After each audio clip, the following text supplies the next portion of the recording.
Hey, Beat Watcher, hello. Dramatic shot, as you can see. I have my lights still turned off. Yeah, let me set up. And then we're gonna start.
Let's go.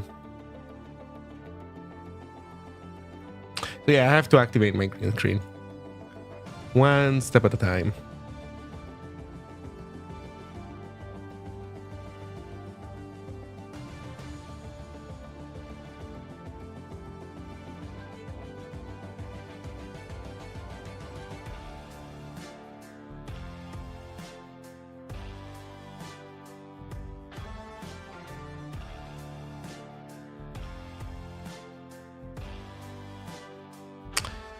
Hey, Poof22. Yeah, I can elaborate. Give me a sec. Let me set everything up for the stream, and then I'll be ready to chat. Are you writing a whole ass LSP? Hello, Drunk Time Lord. I indeed am. And you know what? I'm already in a pretty good position. I'm not doing bad in that regard, actually.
Okay. We're getting ready. So I think I need stimulants. That's what I need. And since I'm not in the US, no Adderall, I'll have to make do with coffee. So I'm gonna, coffee or tea. So I think I'm gonna go make some tea, and I'll be right back. So just a couple of minutes, and then we can chat. So let's see. I'm on my way to build a novel debugging tool. Okay, so Python has pattern matching, but if a complex match pattern fails, you have no way to know where and why. I'm building tooling for that. Okay, so to tell you why a given thing didn't match. I feel like the pattern matching in Python was a mistake, if I have to be honest. I understand the, I don't know, the rush that you get from that kind of syntax sugar, but I don't know. I feel like it's not exactly the right language for that stuff. Anyway, just an opinion. Give me a sec, I'll be right back. Actually, let me think for a moment. Tweet and stuff, yes. Discords, yes. Okay, we should be good. The same does apply for other languages, though. I don't think the tuning exists. Yeah. I cannot think of any. Although, to be fair, I don't have a lot of experience. Like, I can think of, I don't know, like OCaml, some other functional language. But I guess my point is more that the style that you have in functional programming in general, to me, seems to be a better fit than what you basically get from by adding pattern matching to a language like Python. Is it bad? I don't know. I don't think so. Is it good? I guess the point is that it's more like you keep adding stuff to the freaking language, and so now there's even more ways of doing things. Anyway, I guess that's the full extent of my complaint. I don't write Python, so I'll stop here. Okay, give me a sec. I'll be right back, and then we can start.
I'm back. Okay, let's see. Hey,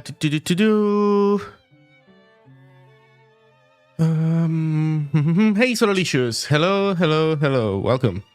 Okay, so, poof, your question from before. You said in your blog post that ZLS has a few clever ways to keep up with Zig development. Can you elaborate? I can elaborate with this.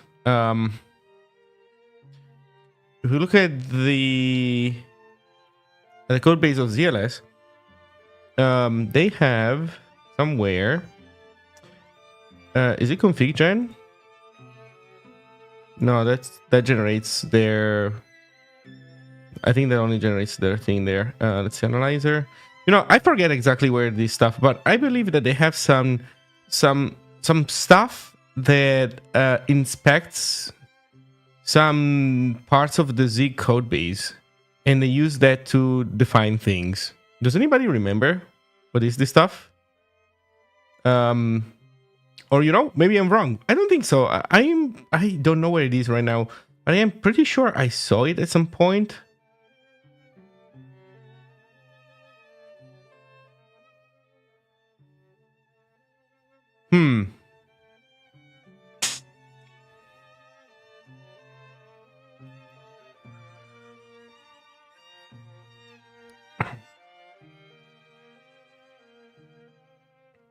Have you been an Anthony Writes Code watcher? I think I saw the stream occasionally. I have never really watched it religiously, so I know the name. I don't even remember what I watched him work on. If I remember correctly, it was a general, like, let's learn stuff kind of stream, right? So like there were multiple projects, but you know what? I don't remember the details. So vaguely, for whatever that's worth. Okay, so what else did I want to share or show? To share or show? What did I want to say?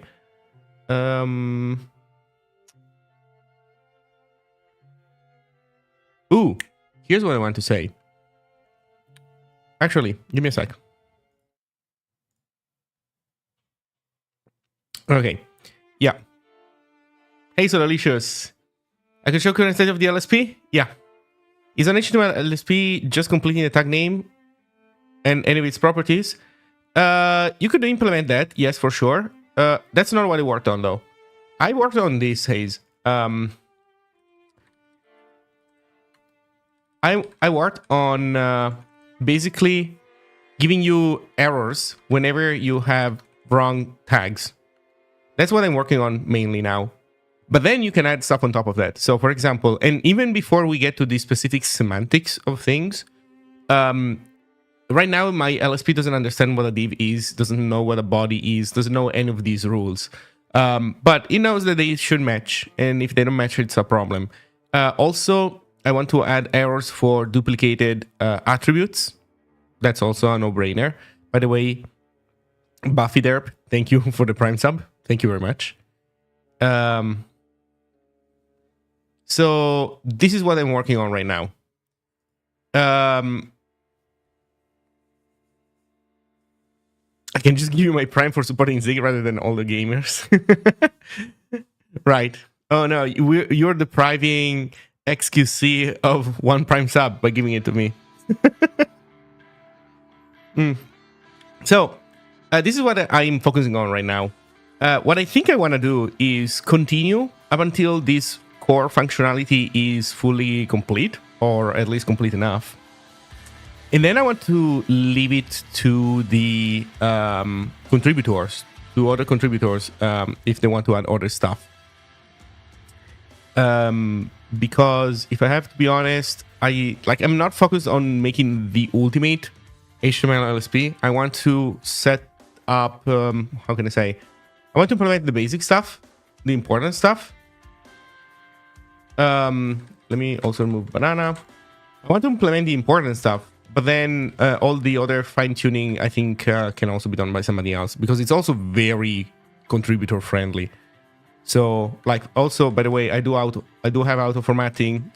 I also have zig style thing where here it's done by adding or removing a training space between the last attribute and the closing diamond bracket, and then gives you horizontal and vertical alignment and that kind of thing. Also, similarly, here, for example, you can say, oh, I want foo to be tightly bound to its contents. So if you remove space from the leading tag, the formatter removes space also from the closing tag. And if you add some space, then it starts preferring vertical alignment. So that's the idea.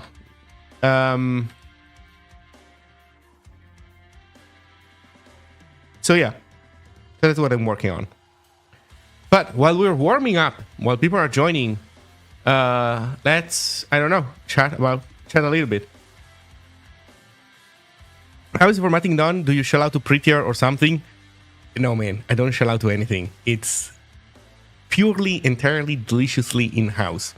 I'm writing a HTML parser from scratch. Like here, I have my HTML standard in one tab, and I'm implementing it.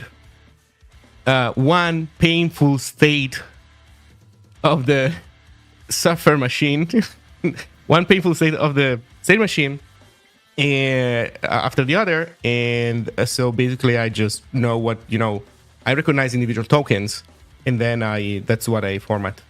Yeah, exactly. I also wanted to talk about Zigtoberfest. I've actually just submitted a talk application for Zigtoberfest. So Lucius, I'm imagining that you're going, but are you also helping organize it? Because I've seen David Sugar mainly do the work. Is he organizing it on his own? Are you helping out? Is somebody else helping out that you know of? Not yet, but I would. Okay, so yeah, Zigtoberfest. That's a good point. So Zigtoberfest, for people who are in Munich, Germany, in October. So what I was asking earlier, what was it, like yesterday, to David, is how many seats are going to be there, and there's like 40 seats in the room apparently. So this can be like potentially a pretty big meetup if obviously we can fill those seats. So hey, Buffy Derb, well, holy shit! Thank you for the $50 to the Zig Software Foundation, much appreciated. Look, you just lost the opportunity of getting a shout out from, I don't know, Shroud or Samin Wenji. I'm joking. But by the way, thank you very much. Also know that your $50 are going to go all 50 directly to the Zig Software Foundation. Thankfully, Twitch doesn't take a cut. So that's awesome.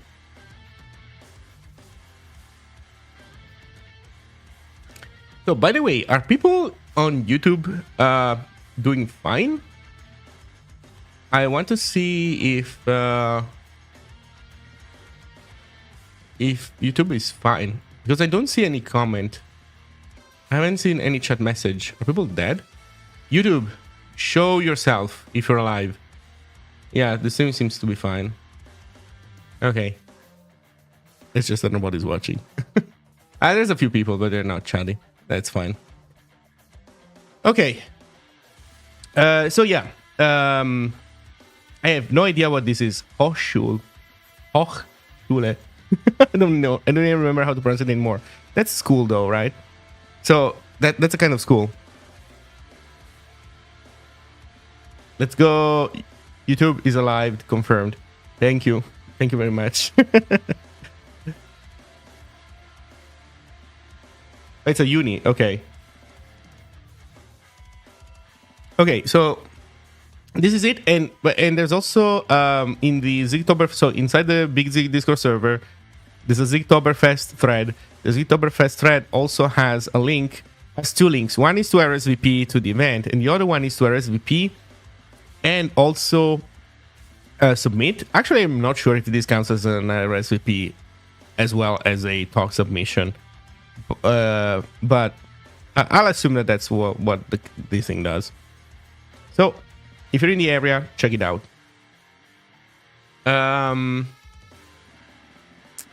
Then what else? Ooh, so here's a funny discussion and a hot take. And maybe we can reply to somebody in the Discord, in the handmade Discord server as we stream. So check this out. Well,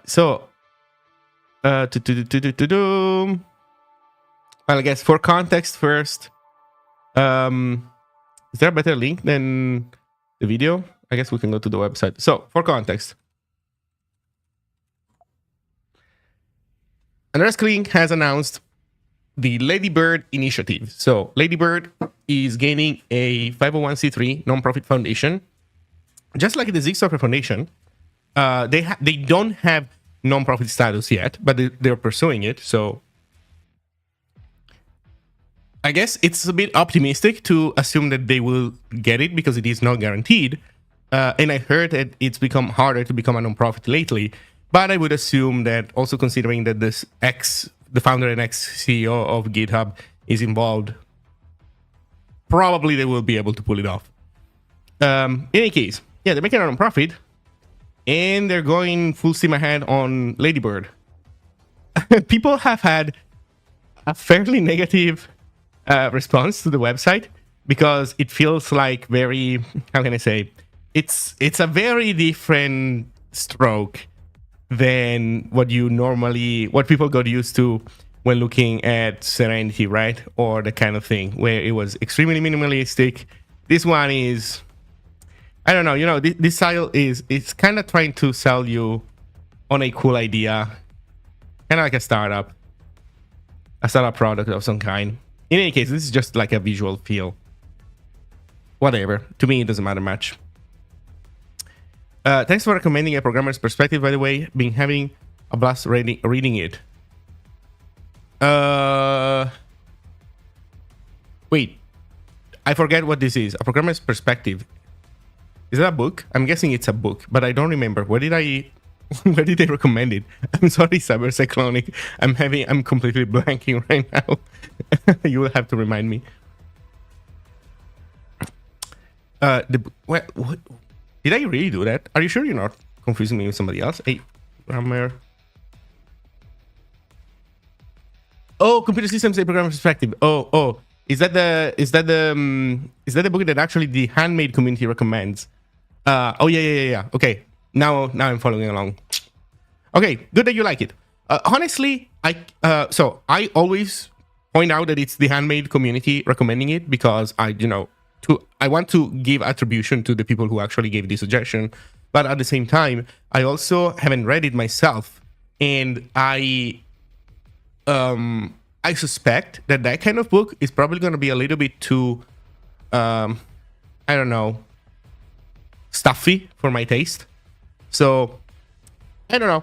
For example, the book that I'm working on for Zig is going to be in a completely different style, and chances are that it's also going to be way less comprehensive, way less universal. So I'm not saying that it's going to be necessarily like competitive in all aspects, but I will most definitely going to go for something different. In any case, so Ladybird. So pretty good stuff. News. They announced the Ladybird initiative, 501c3, board of directors, Andreas Kling, and GitHub CEO guy. Cool. So here's another funny part about it. I see the kinds of things I've been seeing in simulatory streams, so it's more aligned with the going into the deep theme. Let's see what else I wanted to show. Get involved. Frequently asked questions. Why build a new browser in C++ when safer and more modern languages are available? Ladybird started as a component of the Serenity OS hobby project, which only allows C++. The choice of language was not so much a technical decision, but more one of personal convenience. Andreas was most comfortable with C++ when creating Serenity OS, and now we have almost 500,000 lines of modern C++ to maintain. However, now that Ladybird has forked and became its own independent project, all constraints previously imposed by Serenity OS are no longer in effect. We are actively evaluating a number of alternatives and will be adding a mature, successful language to the project in the near future. This process is already quite far along, and prototypes exist in multiple languages. Yeah, third edition. Yeah, that one. So, Ladybird is looking for, swapping out of C++. What are they going for? Imagine Ladybird kind of going the Zig route and slowly migrating to Zig. Maybe. Honestly, that could be nice. I see Ladybird as a valid endeavor that would potentially benefit from Zig. But you know what? I have a hotter take on this, and actually, I would say that for them, in my opinion, there is going to be a opportunity cost if they don't go with Rust. Like, they really have to like Zig and feel like they're gonna get a big bang for their buck to go with something that isn't Rust. Because I suspect that the reality is that they will have a harder time gathering public interest if it's not Rust. Not necessarily something that obviously I think it's right. I guess I don't need to explain this, but I genuinely think that if they go with something that isn't Rust, it better be good. It really better be good, because they will experience pushback. They will experience, I don't know, maybe obstructionism is too strong of a word, but I think there will be plenty of detractors that will say that, not going with Rust was a mistake. And in my opinion, it doesn't matter what else they choose. They could even choose, they won't, but they could even choose freaking Python, and people will still say, yeah, it's not as safe as Rust. And the thing is, obviously, when you're making technical decisions, you shouldn't change your technical decisions based on, what the random passerby thinks of your project. But the problem is that if you're going down the non-profit route, and if you want to really be true to your mission, so you want to say no monetization, no default search deals, no crypto tokens, no other forms of user monetization ever. It's hard. It's hard to do these things. You have to do well somewhere else. Like the Zig project, for example, can do these things. The Zig project can be independent and everything else, but it really strongly depends on our success in keeping the foundation up just with donations. So for them, for a browser, not going the Rust way, it is going to be a controversial choice. Like anything that isn't Rust is guaranteed to be a controversial choice. Python would be a honest mistake. Yeah, Python would definitely make no sense. But that was, I guess, to emphasize the point that the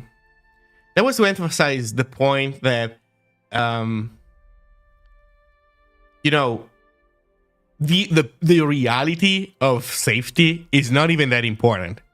The public perception of this entire story is completely out of whack.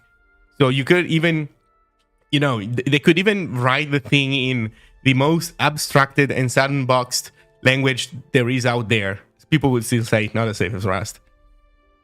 Andreas already said explicitly no to Rust because of how the GUI code was shaped already.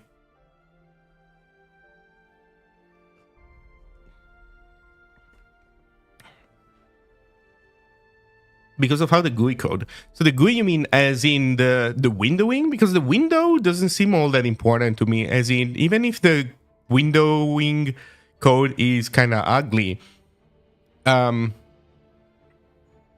alone doesn't seem all that important. If that has to do instead with the rendering engine, which I guess it's also part of the GUI. So I'm not sure exactly what you mean by GUI, or I guess what he meant by GUI. But if it also includes that, then okay, then that's definitely a much stronger argument to make. It was a couple of years ago, so they might change. Yeah, and so if you mean a couple of years ago, then I mean this has to do also with the whole Serenity OS approach to things, which they are now very explicitly putting aside. So I feel like all bets are not off, on. I don't know. Like I feel like it could be anything. He was talking about libgui at the time. Okay, yeah.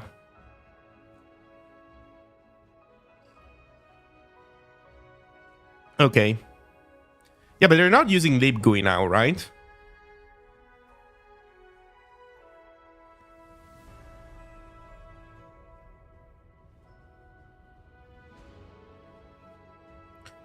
I mean, wasn't Rust designed to eventually replace Mozilla's Firefox engine? I guess. So I guess my point is just that I feel like that this is a delicate choice. Obviously, a lot of people pulling in different directions based on their personal sensibilities and interests.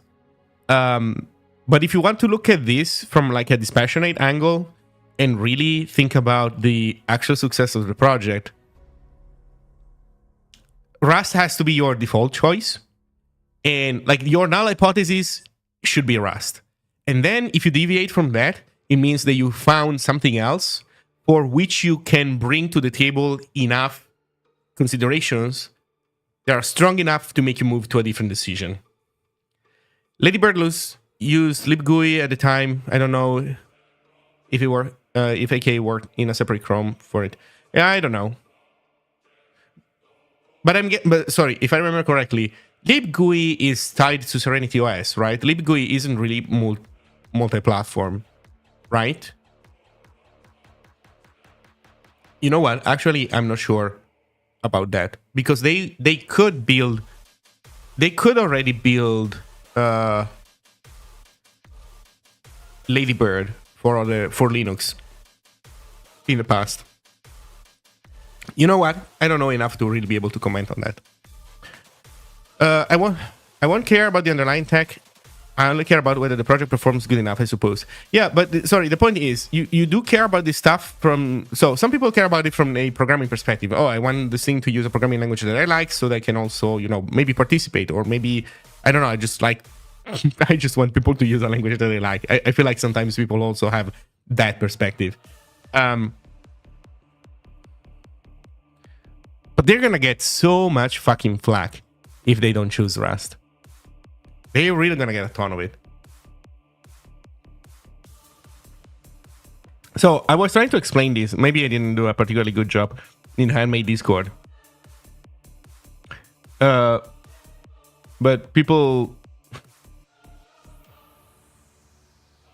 didn't seem to agree much. Maybe I should do a better job at explaining myself. Ladybird also replaced some of its in-house from scratch libraries with third-party libraries, including Skia. What does Skia do? What's Skia?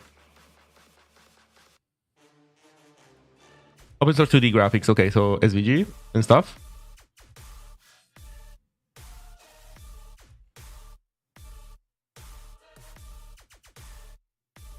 Nice. It's a Google library. Oh my fucking god. It's a Google C++ library. Oh my double fucking god.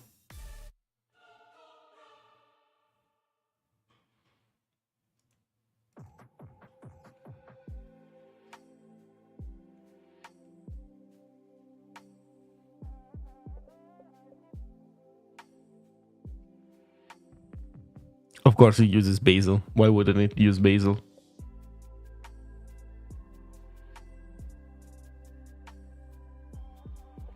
It's a Google library that uses 3 build systems. Yeah, it's a fairly simple Google library. One of their most simpler ones.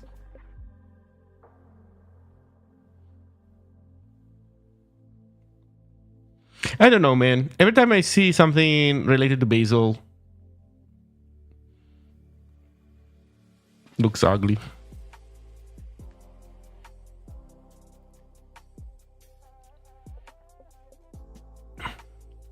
GN calls basil, which calls CMake, which for some examples calls Rust.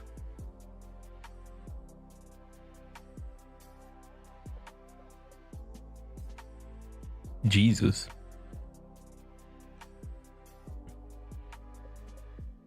Yep, cargo.toml. There you go. Cargo.toml. Oh, GN, I guess you type out Go. Oh, I guess Go is the entry point. There's also package.json and a requirements.txt. I guess this is for the docs or something.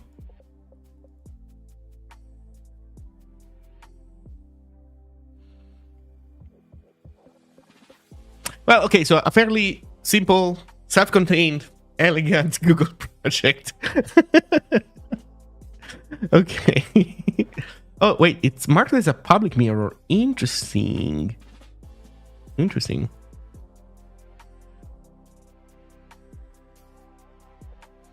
Interesting.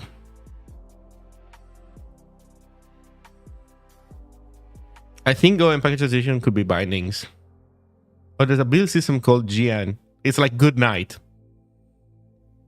You start a build and you know it's not going to be done before the sunrise. So type that, you say good night to your computer, go to bed. Is that how it works?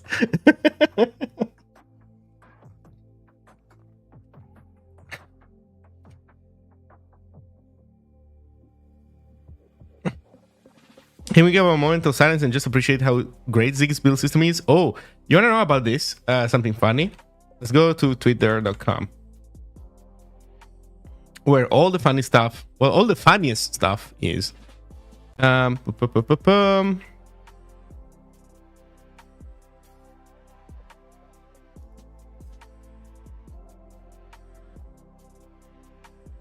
check this out. Johnny wrote a build script for VVVVV, and he made a YouTube video. Like, he uploaded the entire experience, which was great. And he posted he published all this code, like the build script, to all your code base. And yesterday he asked me to try it out, like on the fly.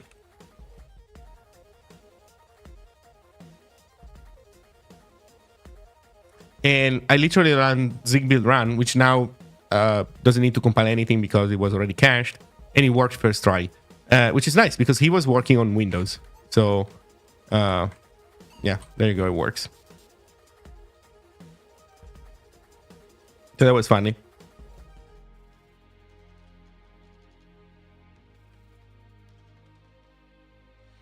Good job, GitHub.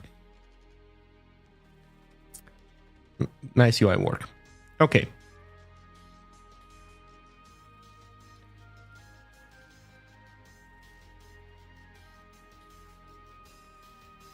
Also yesterday, published this, improving your Zig language server experience.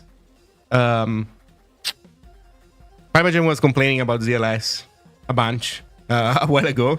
Somebody else in the Zig community got mad about that. So made a blog post to show how to get more mileage out of ZLS. So hopefully it should be fine now.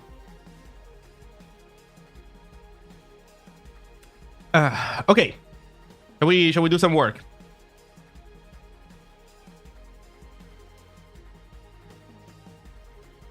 HTML standard.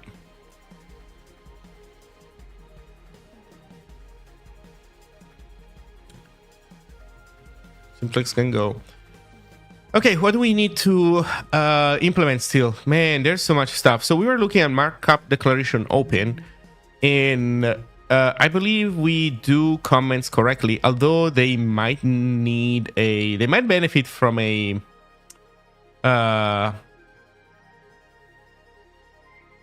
polish pass. I might not have copy pasted there the spec lines, spec comments. Then what else? Well, DocType is done. Finally, took us forever. We're missing C data. ACPN, hello. I see you on YouTube. Hello, hello. Yeah, we're missing C data.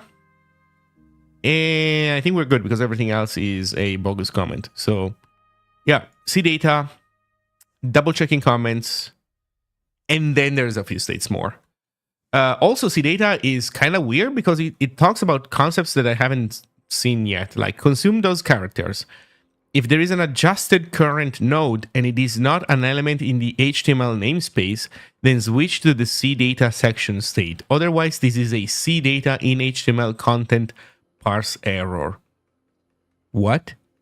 Hey, Techatrix! Did I miss some ZLS drama? No ZLS drama. I briefly showed that I made a blog post. I don't know. One thing that I don't think you were there. I think Two-Step was in chat, but when I published the blog post first, Prime was streaming, and so he had the opportunity to try it out on the fly. I think he couldn't get it to work right away because he gets ZLS from a freaking NeoVim package manager called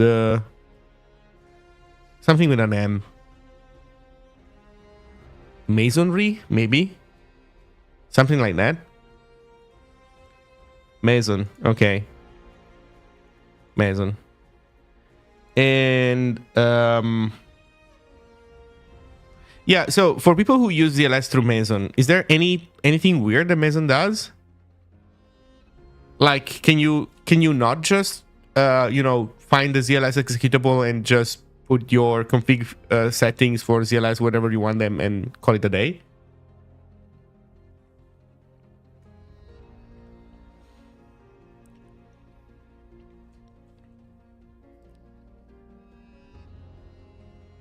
ZLS is so easy to compile from source. Oh, absolutely.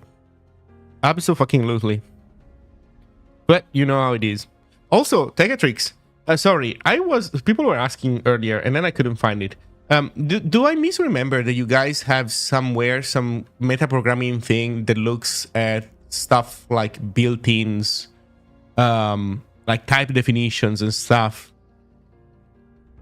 and programmatically provides autocomplete for those or something? Like I'm trying to think of if you actually have any automated thing that happens whenever Zig updates, something that builds information for different versions of the language. Oh, you know what?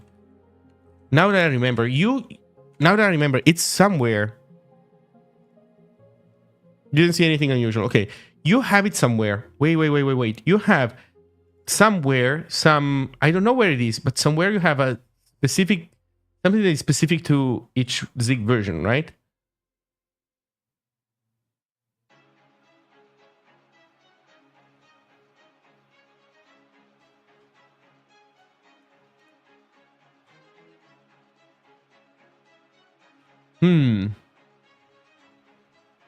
This doesn't seem auto-generated though.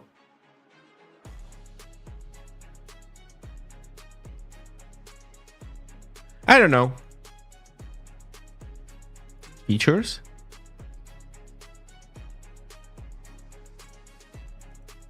Well, you know what? It's fine. You'll tell me if there's anything relevant. Okay, let's go take a look at comment. Also, according to this, comment comes right after markup. So character reference and all this DocType shit should be somewhere else. So let's move DocType.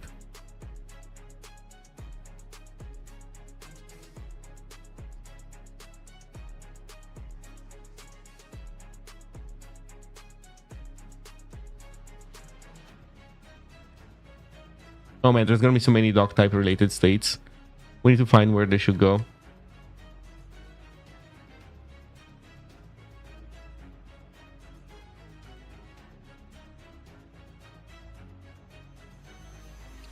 So let's see, CPN says on YouTube, this is why I use Helix. I don't want to deal with third-party packages. Yeah.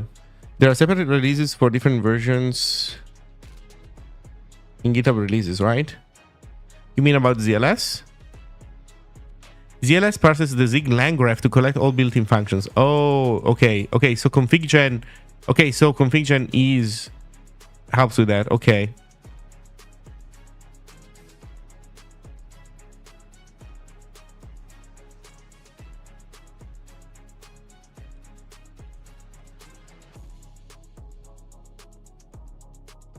Oh, I think we're there. Bogus. Okay, where does this stuff go though?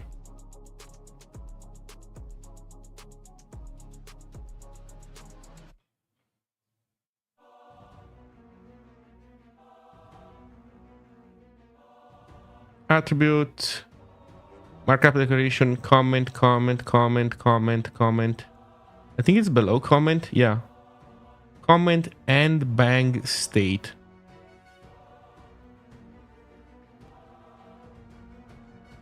Bogus comment.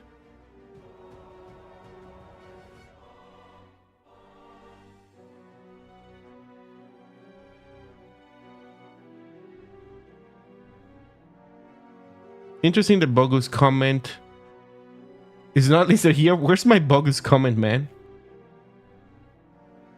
It's above. Oh, Jesus. Okay. So we're gonna paste this below.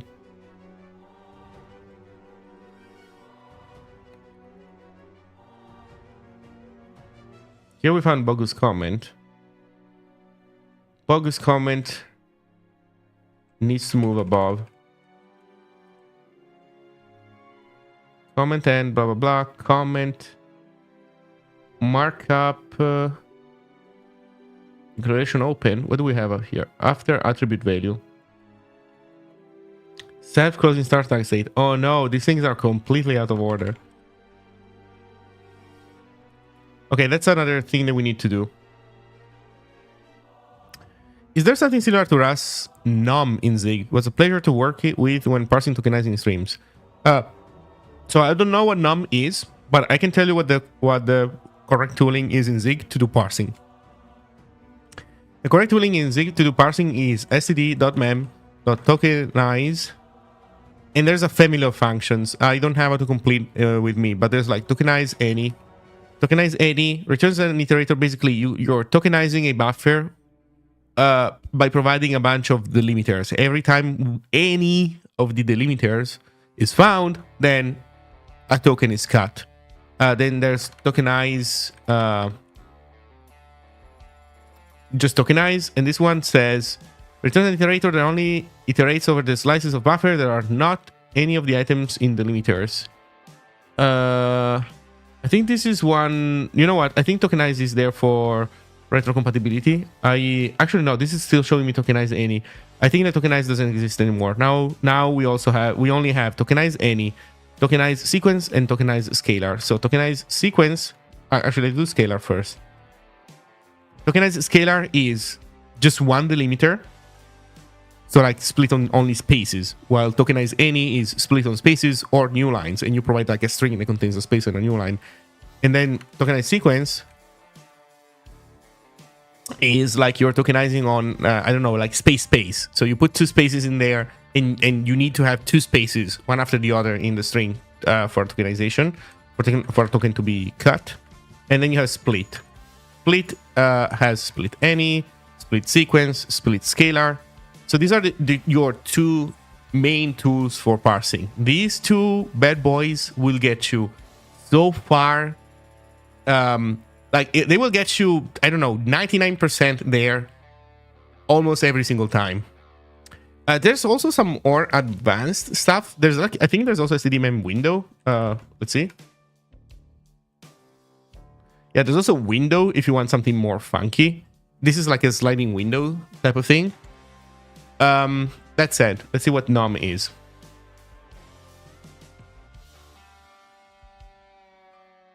Parser combinator library. Okay, if you want a parser combinator library, then take a look at this. Take a look at Zig Mecha. Mecha from Hazel. That's a parser combinator library. Where's the... When he removed the image, there used to be like, you know what? Let's blame the README.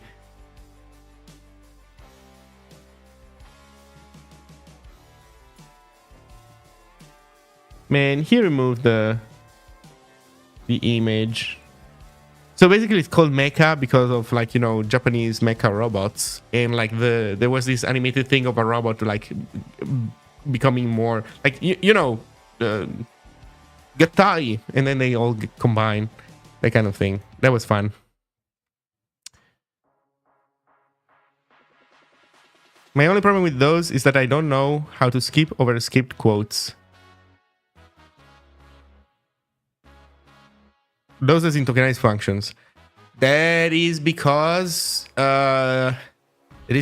if you want to deal with quotes, then you need a subgrammar. Like you need to detect an opening quote, and then you need to switch to a different system, either a different tokenization strategy, or like something has to change. So you cannot do that trivially. Like the point is, Tokenize and Company are a strictly simpler type of tool than parser combinators.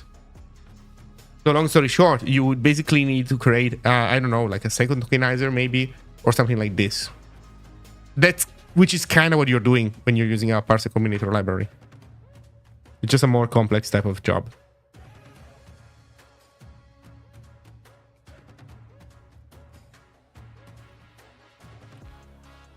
Okay, so bogus comment state markup, comment start state. Let's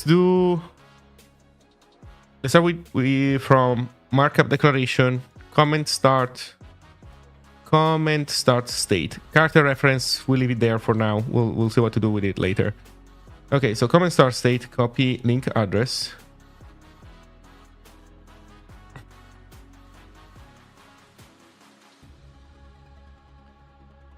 Then oh, you know what? Let's do this. You gain. You know what? We're gonna put zig tools to the right. Then we do this, and then we do this, so we can have it there for us.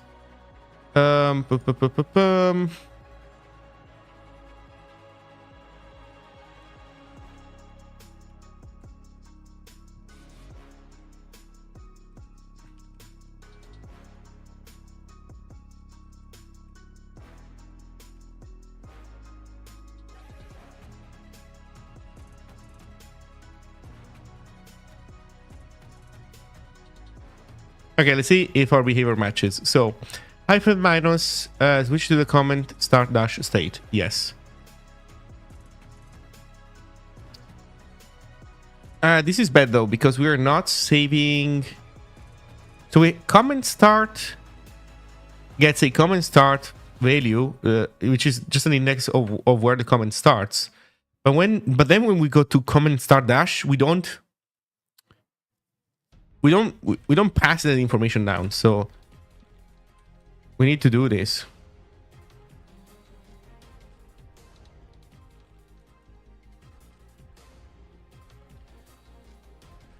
Then let's see. Greater than sign. This is an abrupt closing of empty comment parse error. Switch to the data state, emit the current comment token. So parse error, but then we're not emitting any comment token. This is bad. The problem is that Johnny's original code didn't care about comments because he was implementing an HTML renderer, kind of like a tiny browser. And so for him, like, a comment was nothing. So he only worried about discarding them correctly, basically. I'm going to be out and watching on YouTube. Well, thank you. Thank you.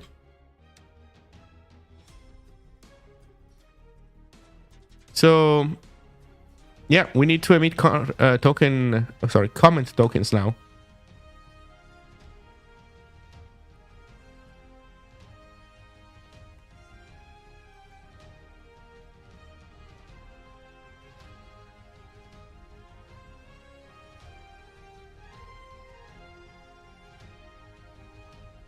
There you go. And with this, we return the correct thing. Here, ZLS is not happy because this state doesn't expect to have a state. It expects to be void. But we make it accept an U32 now. Okay, so no more complaints. Abrupt closing of empty comment. Yes. Point out where the problem is. Might even want to go from the start of the comment. You know what? Let's do it like this. There we go. Up until here. Return the comment. Oh, it's the same. It's the same thing twice. Oh well. Anything else? Reconsume in the comment state. So we go to comment. With comment start. Same here. Okay, so this all seems good. So now this thing has been fixed. Now it behaves correctly. Okay, so we completed comment start. Great job, I guess.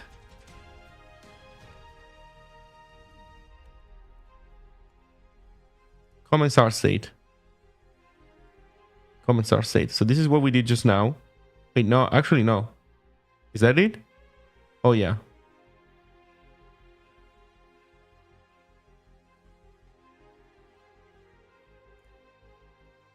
Yes, this was comment start. Then we have comment start dash. Well, guess what? To do, implement comment start dash. Oh, let's do it.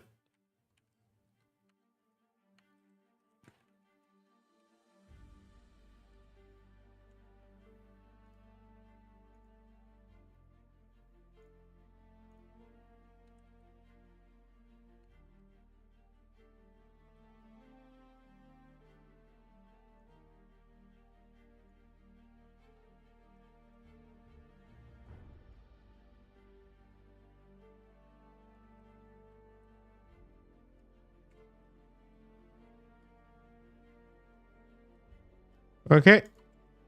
Well, let's go for it.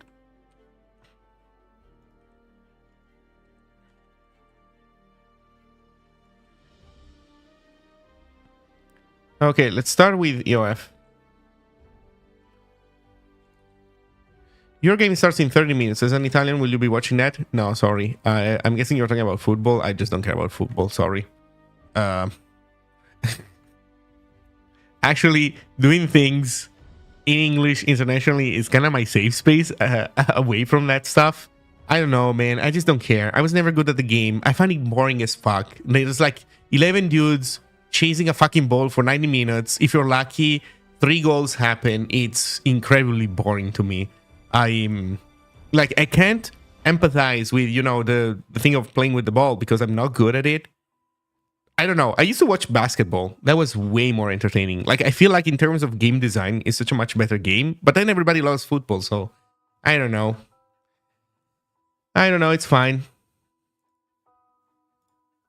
I stopped watching basketball too, though. At some point, I started watching Counter-Strike.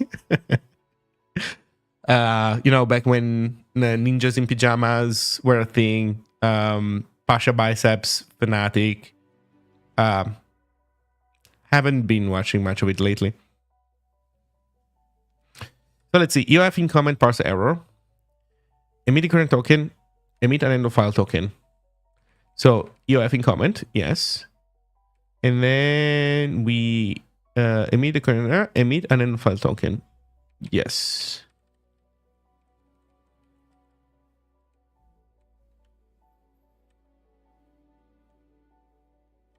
Okay, that seems good.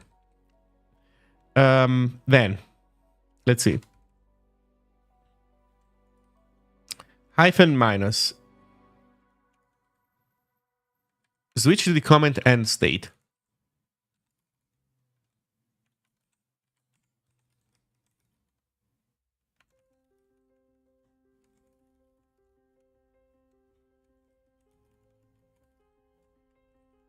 Actually, we don't even need a comma, do we? Yeah, we don't.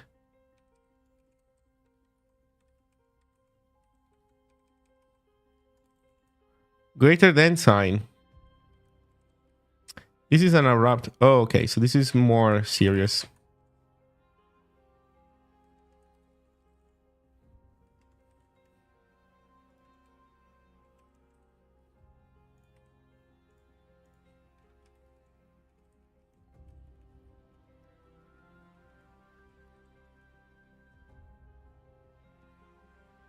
Also, these errors can start from comment start, I think.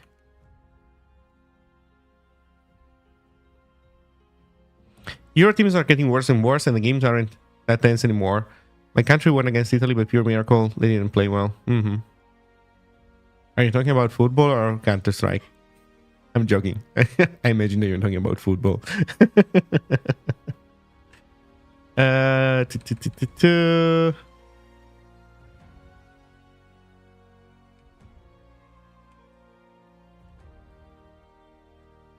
Okay, so this is an abrupt closing of empty comment, parse error, switch to the data state, emit the current token.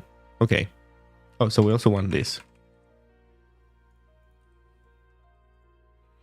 So emit the comment, say it goes back to .data. Okay, anything else?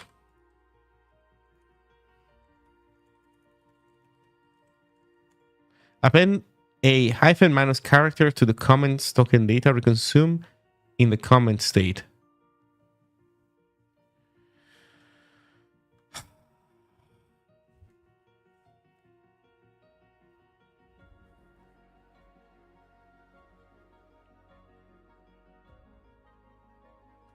Append a hyphen minus character to the comment and then reconsume in the comment state. So I'm not going to do the first half because I don't think this is, well, I can't do it. But also I'm not sure that serves any particularly interesting purpose. Well, let's do the second part.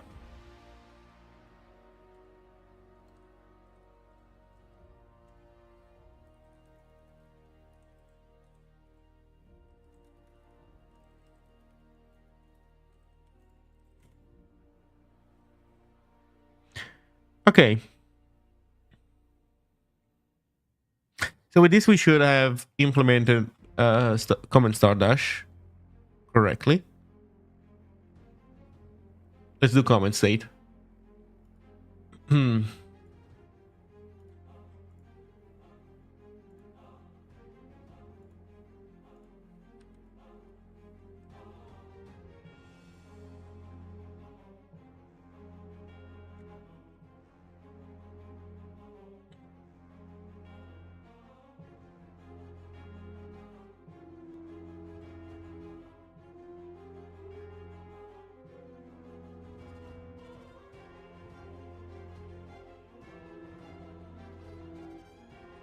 Okay, lower than sign.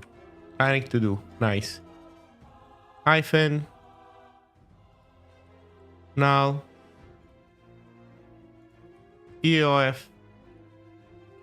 Anything else?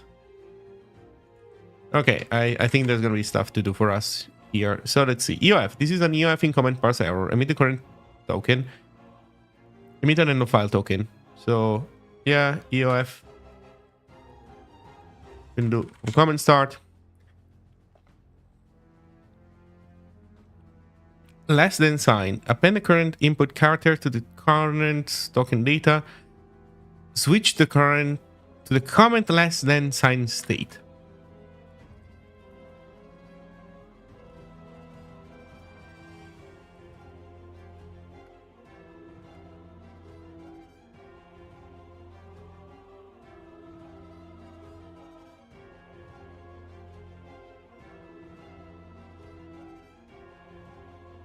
Hyphen minus. Switch it to the comment and the dash state.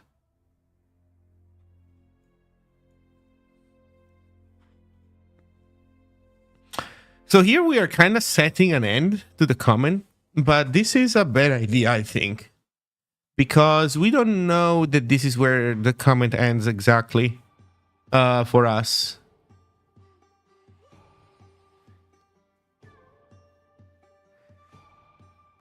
So it would make sense to also keep track not only of the full thing from the opening bracket to the closing bracket, but also for the contents without the outside, without the lower than bang dash dash, the opening sequence and the closing sequence. But we're not doing that, and here we're kind of mixing these two things together, and that's a bad idea. We're not doing this. just sending comment start. Go to definition. No span for you, my friend. Just a U32. Just a U32. Oh, it fits on a single line. Yeah, but let's leave it on multiple lines. Fine. Okay, so null needs to return an error.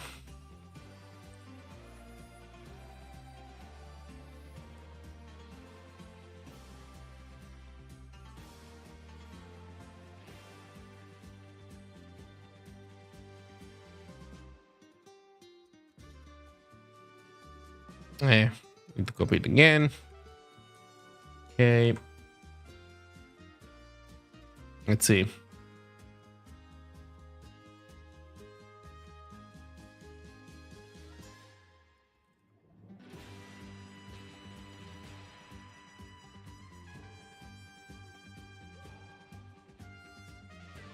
Okay. Now error. Now complaint. Saved.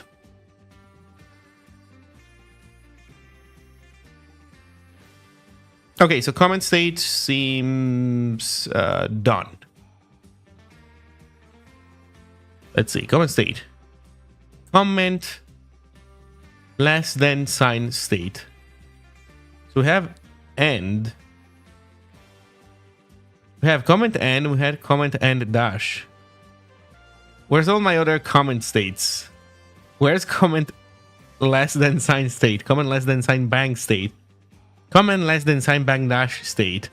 Oh man. Comment less than sign bang dash dash state.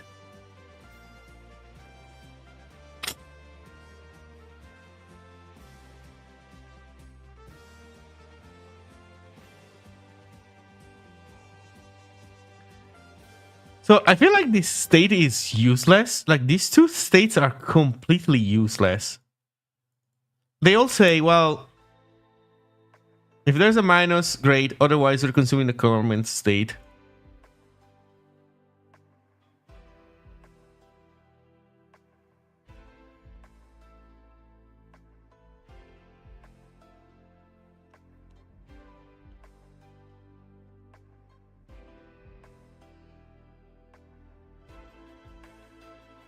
Comment end state. Comment end dash state.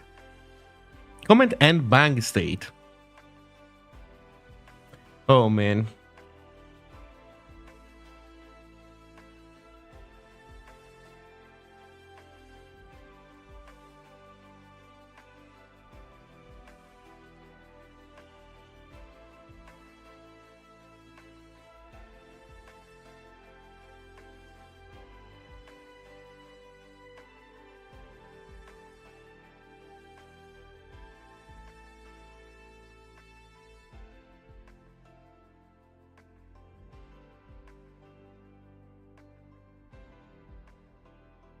Okay, let's take a look at one last time at this stuff. So comment start.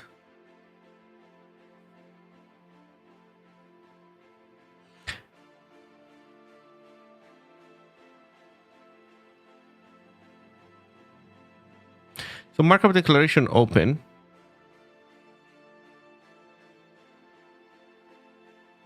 Consume the two hyphens. Switch to the comment start state.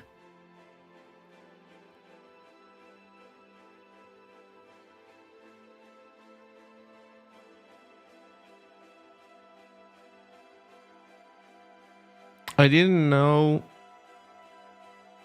lower than bang was an HTML comment. I think you need a dash dash, don't you not?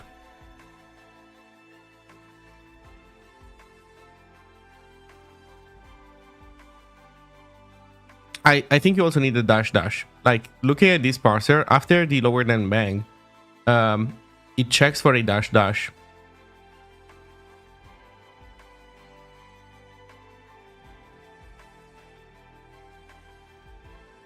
Sends us to comment start. Sends us to comment start dash.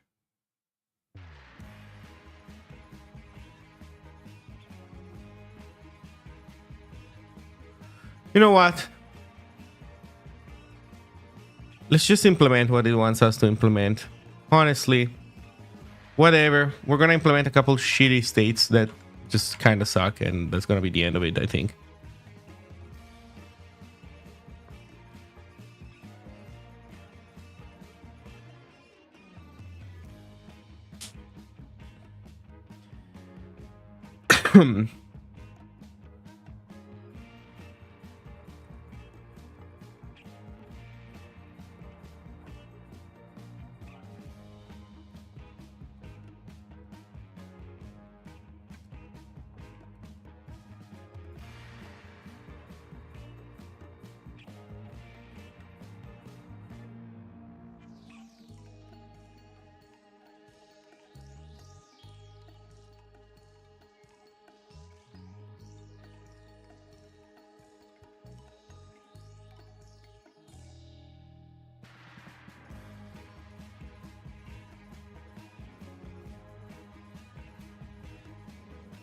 Oh man, what a beautiful set of states for us.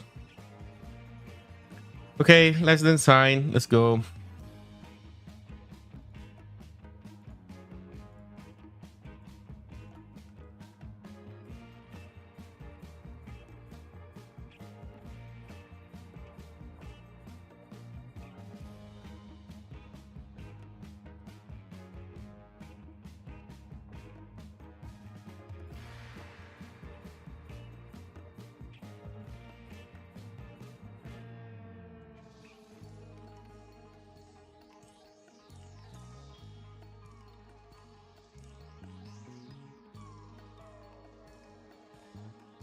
Okay, let's see.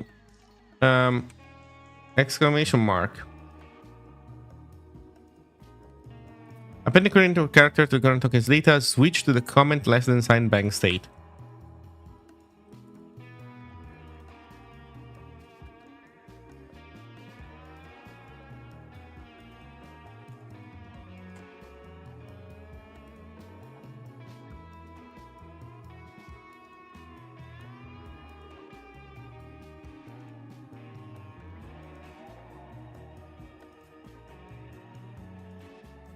Less than sign. Append the current input character to the comment token data. Okay, so that translates to us do nothing.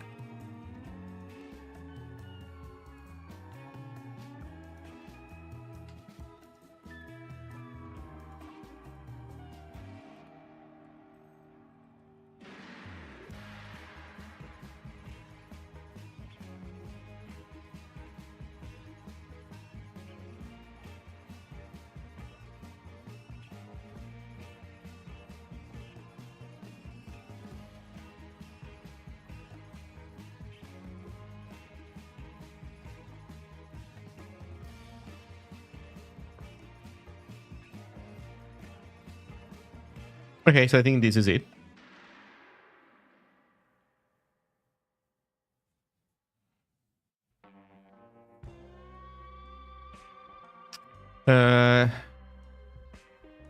Comment less than sign bank state.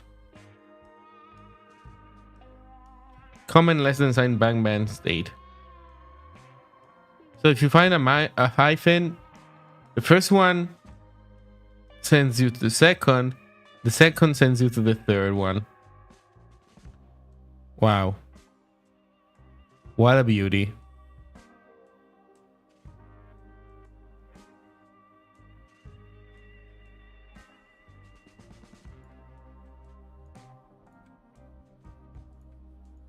Let's see if we can make those like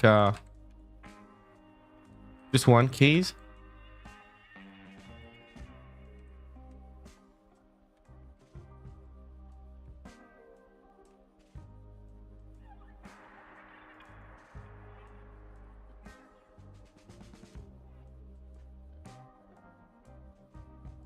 We're consuming the current state. So they all do this.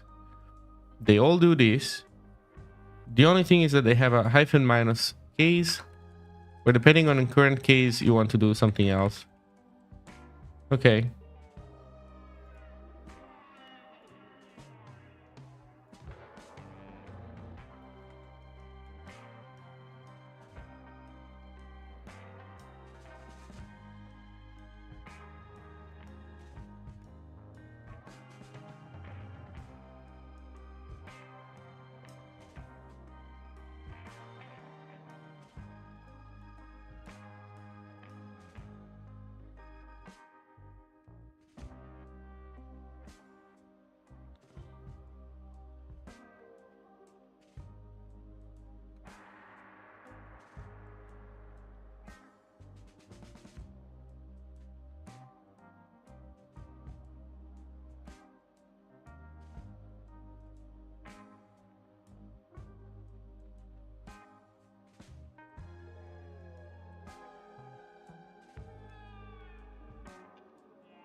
Oh, but the dash dash one is different.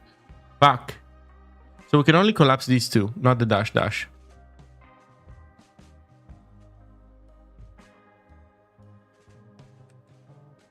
Well.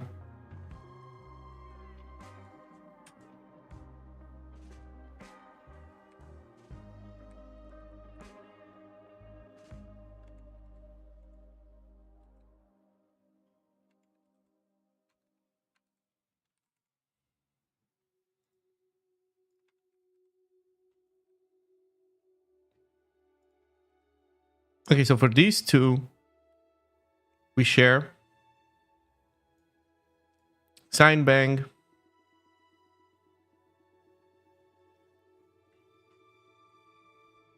Sends us to bang bang. Sorry, dash dash. Well, dash dash. Sorry, no. Bang sends us to bang dash. Bang dash sends us to bang dash dash. Okay. Jesus Christ. Oh, but also anything else sends us to different places. Oh, that is so annoying. Okay, you know what? We pretty much completely lost all the benefits of doing this thing. Unfortunate. So that's how we do it. So this is dash. Actually, what am I doing? No, this is bang.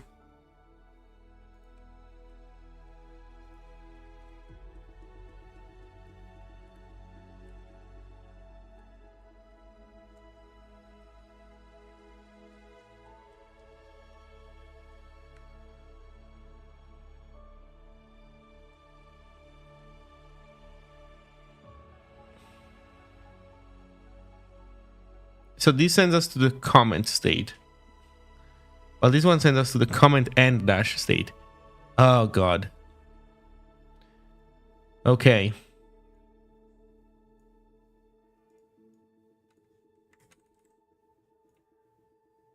Okay, so these should be fine. Man, I was trying to be smart about it, but yeah, no. Got defeated by the annoying nuance of the spec.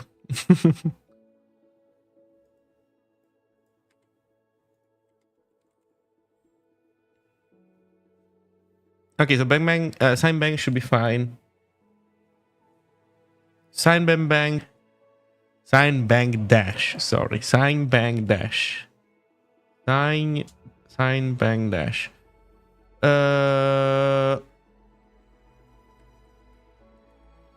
Bang dash dash state comment and dash.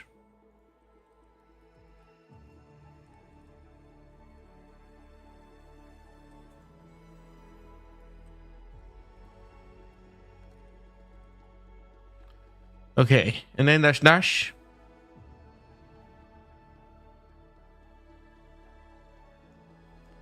Greater. Oh my god. Okay, this grouping is really interesting.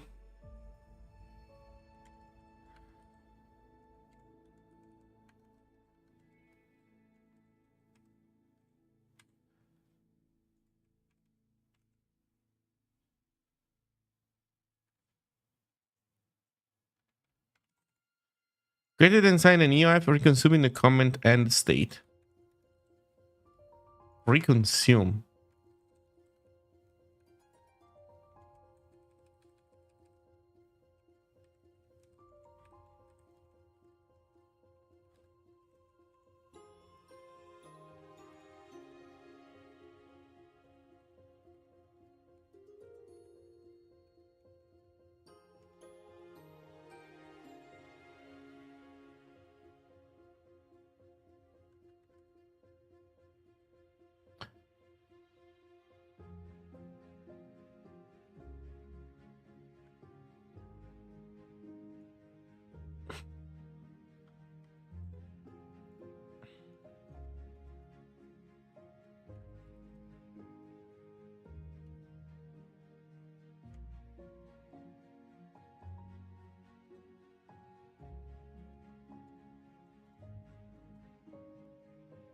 Anything else? This is a nested comment parse error. Reconsume in the current end state, in the comment end state.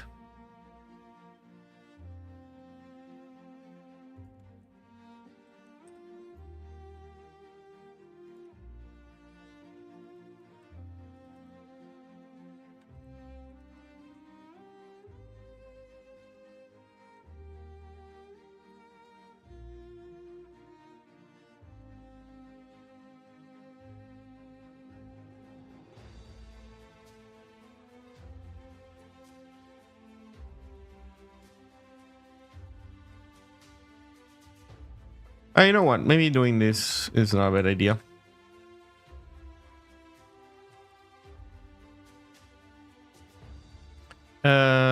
Reconsuming in the comment end state.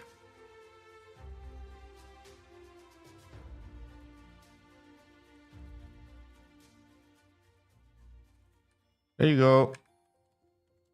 Okay, so this seems fine as well. Oh. Yeah, forgot to move that.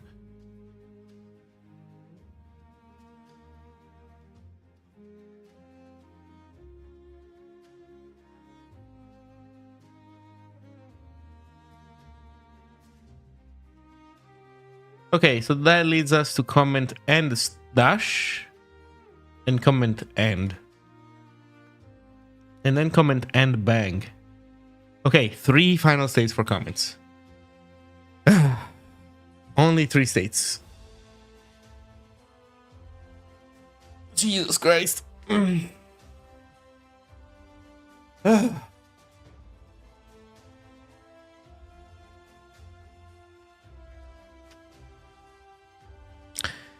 the HTML spec could be worse, but boy, could it also be better. Oh man.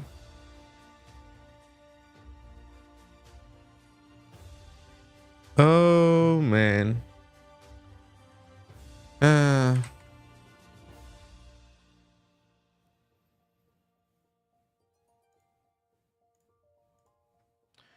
Okay, comment and dash.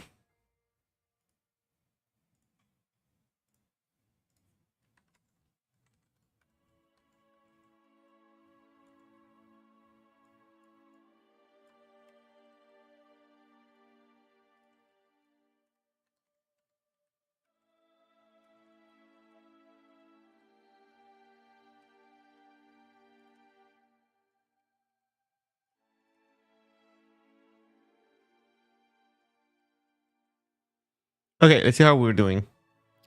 EOF. This is an EOF in comment parse error. Emit the current comment token.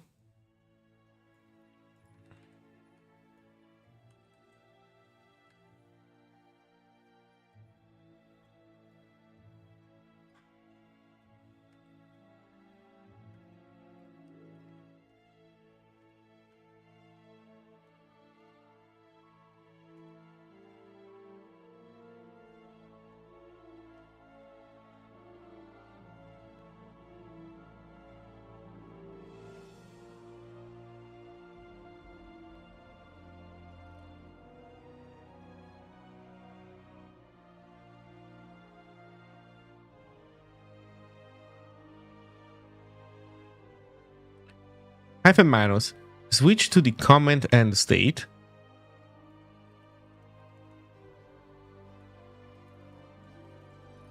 Anything else? Append a hyphen minus character to comment. We don't do that.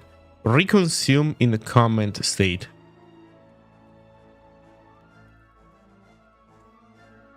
Okay.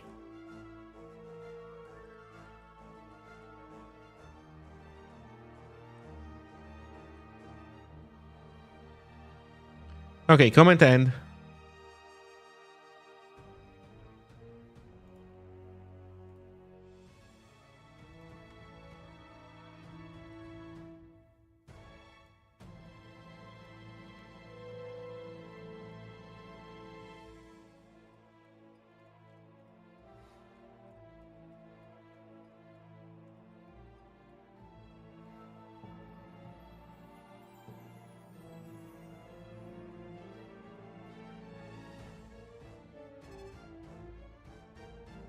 Uh-oh, I see to-dos. Okay. EF. This is an EF in comment parse error. Emit the current token. We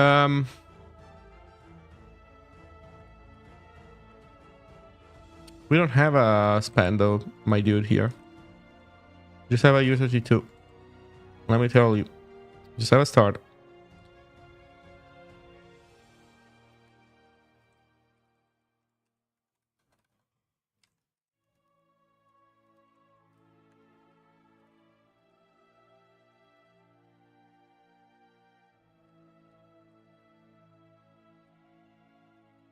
There we go.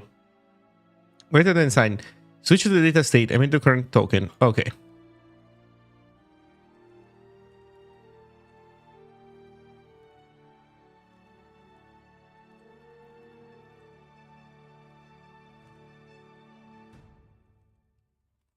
There you go.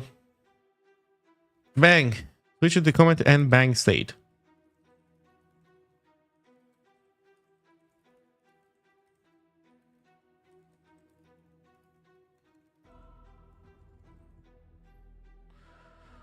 Hyphen. Append a hyphen minus character to the comment tokens data. The part I don't understand. It's like, yeah, okay, fine. It's like, whatever. Anything else? Append 2 hyphen minus characters to the comment tokens data. Reconsume in the comment state. Okay.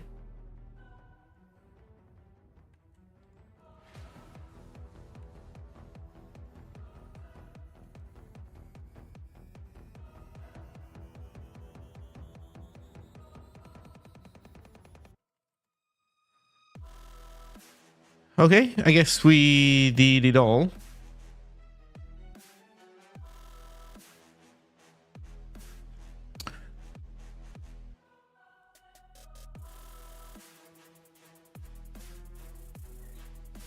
Okay, comment end is done.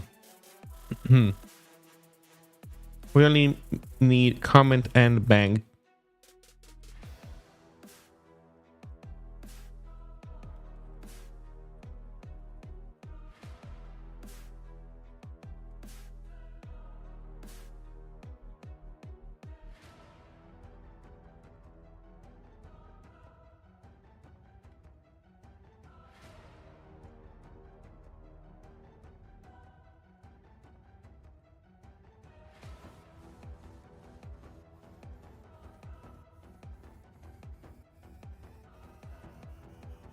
I don't know, I'm gonna copy some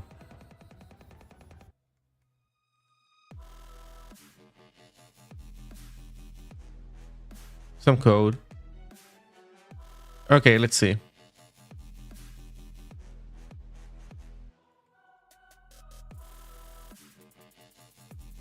So hyphen minus.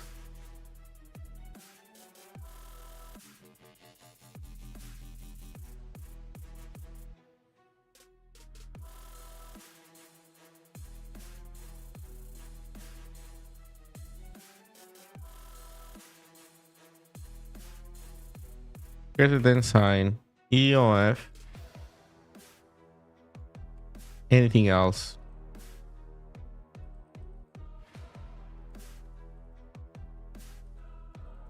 Okay, let's see. This is an EOF in comment parse error. Emit the current comment token, emit an end file token. Okay.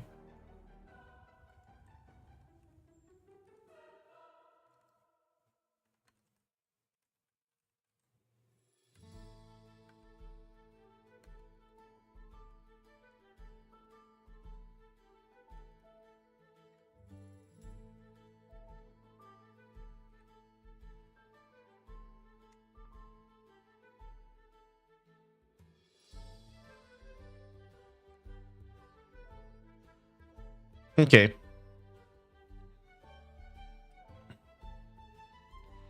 Hyphen minus. Append 2 hyphen minus characters and an exclamation mark to the comment token's data switch to the comment and dash state.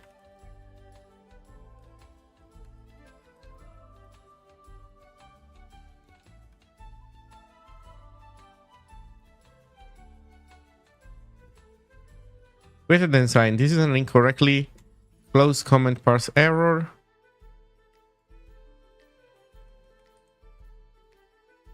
Switch to the data state, emit the current comment token.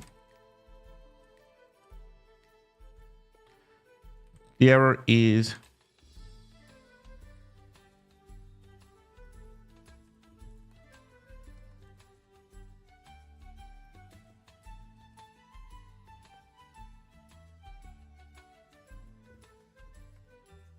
I mean the current comment. Okay, token. Anything else? Append two minor characters. And an exclamation mark to the current token's data, reconsuming the comment state.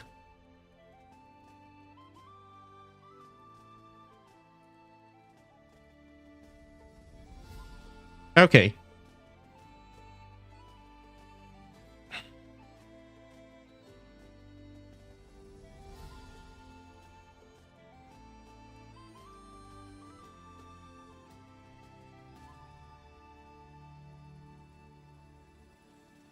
Okay, so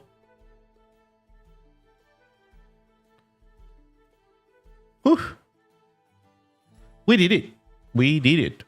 We're not building though. Let's try to get building. The no field named comment less than sign. Oh yeah.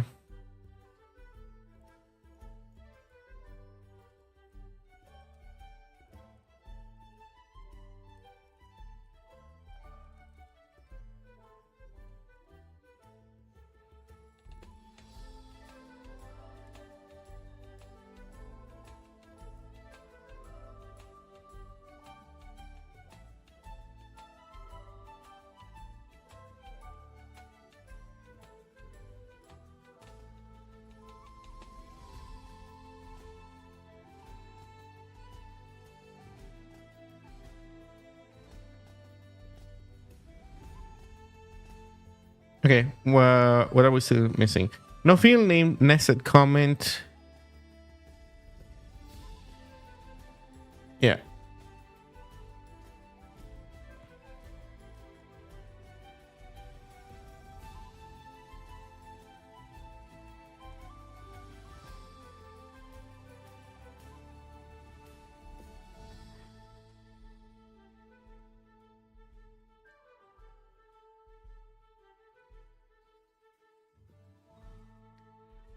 Incorrectly closed comment. Oh.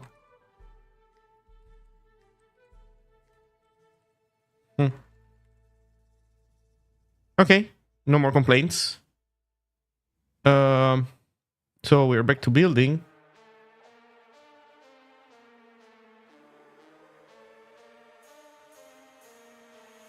Well, you know what? Actually, no, we're not really back to building, I suspect. I think we're done with errors in this one, in this file, but I would expect ASC to have some errors in it.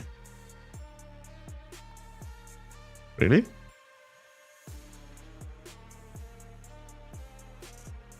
Do we really handle comments already?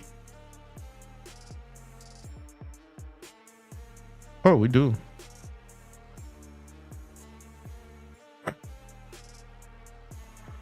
Okay, well, you know what? Let's see how it works.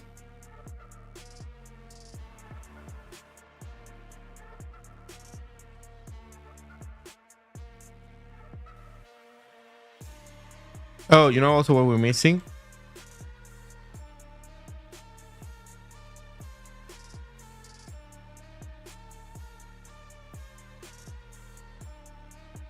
We're also missing to preserve these things on save when auto formatting.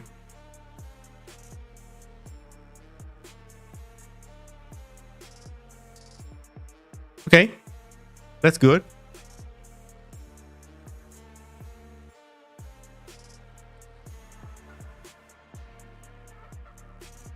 Incorrectly closed comment. Why is this even a thing like this, man? But I guess fine. Okay, let's try to save. Uh-oh. Uh-oh. So we kinda save the starting point of our comment a little bit too late.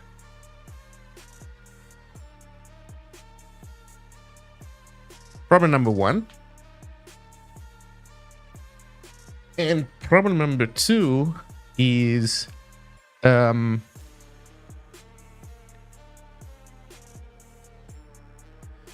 we need to preserve these extra stuff in here. So let's take a look at the rendering function. So the rendering function, we need to worry about DocType. So we print DocType. Yeah, look at this. Maybe name row. Yeah, now it's more complicated. So we print this stuff. And then we have to say if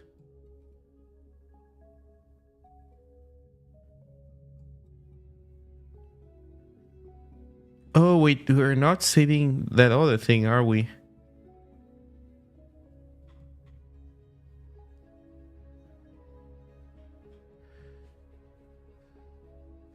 Oh, this is more complicated than that. This is more complicated because when we parse the DocType, we don't only care about name row, but we also care about extra. Yeah, we also want to save extra. Oh shit. We also want to save extra. So how do we do this? I guess we kind of want to do it like this.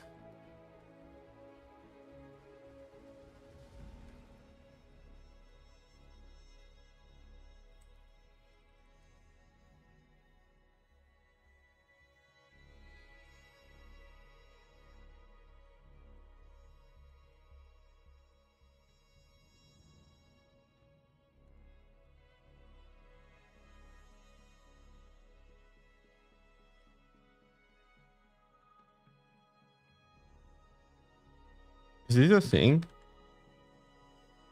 I think I'm doing something bad. I have some... Oh yeah, I have a broken if down here. Okay.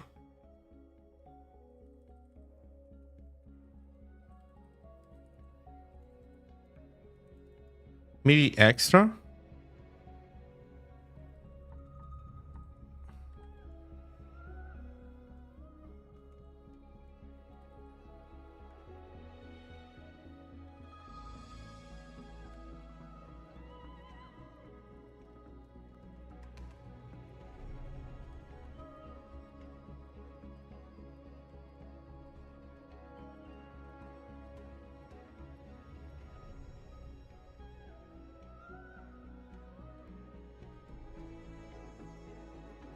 We can also do this to simplify things.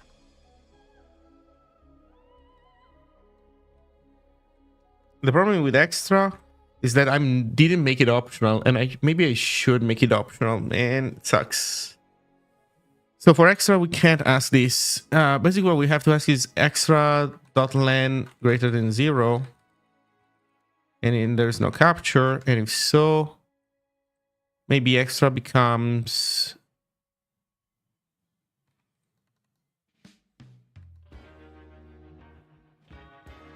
dt.extra.slice else becomes null.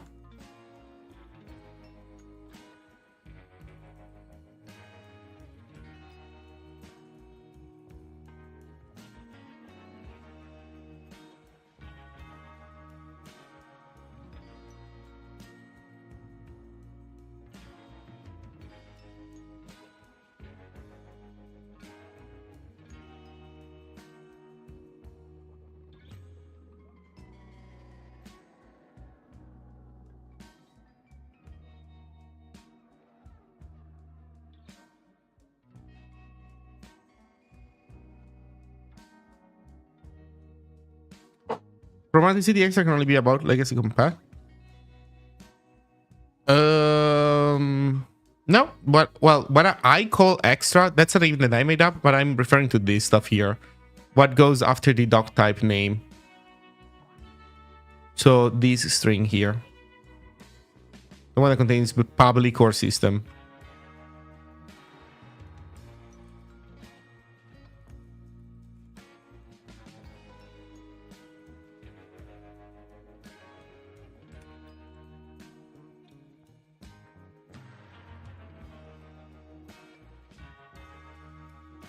No field name len in struct tokenizer span. Oh fuck.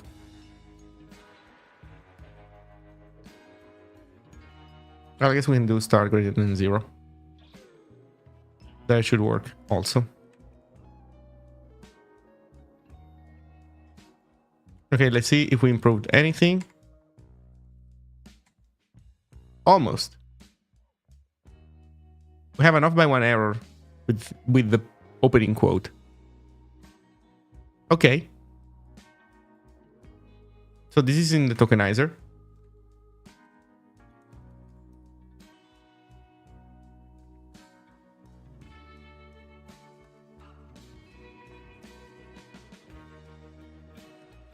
Yeah, actually extra does not start here. Oh shit. Extra does not start here at all. Extra starts earlier than this. It starts with quotes, potentially.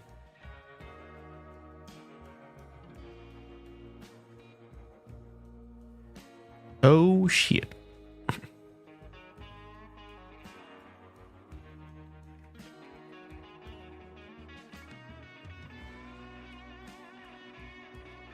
I guess I could put the opening quote myself, but I don't know what the quoting is, because it could also be a single quote. So this is before DocType name. No. DocType name, yes. After DocType name.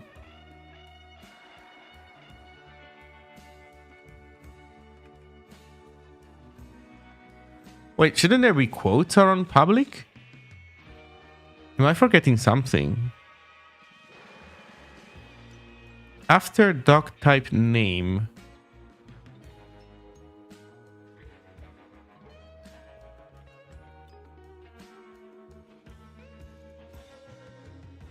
So a space sends us there.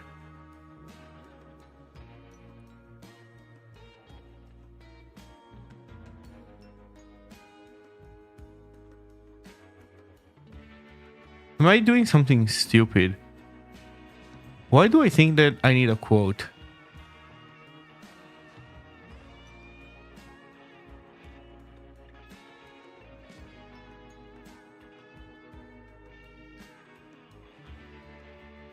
Oh, there we go. Here's the quotation mark. Oh, but this is after the public keyword. Oh, no. So the outer quotes are not needed. But it says invalid character sequence after DocType name.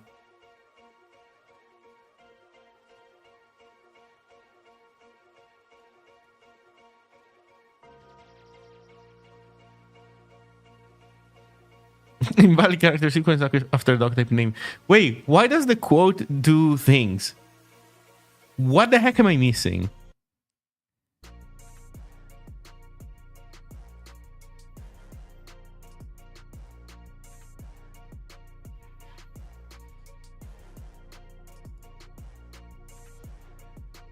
Okay, you know what we need? We need to go to after DocType name state.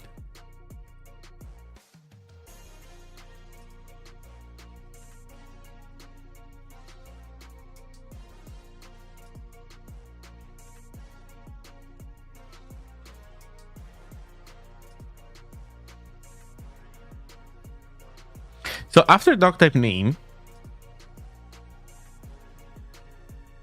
if we find a space, EOF, anything else, if the 6 characters... Oh, we need to... Okay, to be able to do anything else, we need to rewind by 1.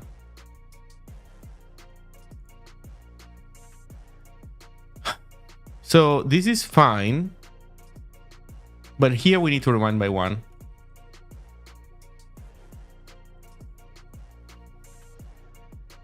Only then we can do the check. Oh, Jesus. Okay.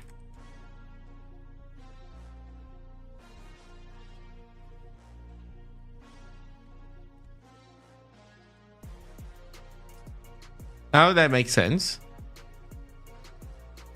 Abrupt DocType public identifier.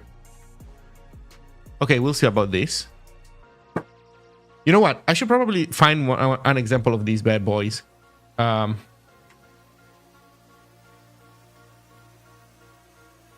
DocType. Show me Show me how these bad boys look like. No, dude, you cannot just show me one fucking example. Oh, there we go. HTML system. Oh, yeah. Yeah, okay. Okay. So I thought that this was going to be like one complete string. Instead, it's like keyword, either system or public. And then something in quotes. That could be either single quotes or not.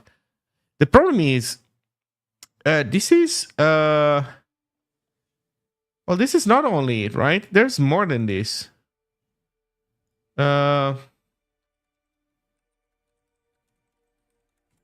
Show me the DocType XML example.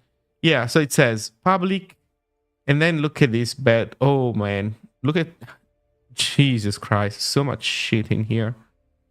So like, there's one thing and then another one.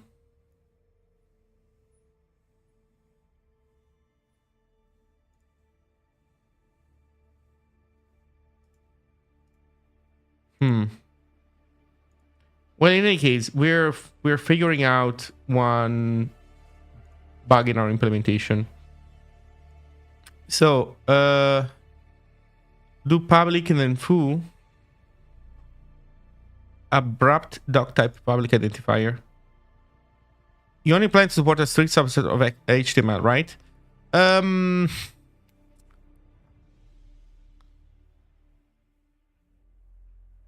That is a good question. I plan to start with HTML5. Yes, that's for sure. But, you know, for example, they're just supporting whatever stupid string you are supposed to be able to put there. Doesn't seem like a big deal, right? So I'm kind of inclined to try and support those. Kinda. That said, let's see. Let's see if we are behaving correctly, because I don't think we are behaving correctly in any case. So this is fine, but I think this is not fine.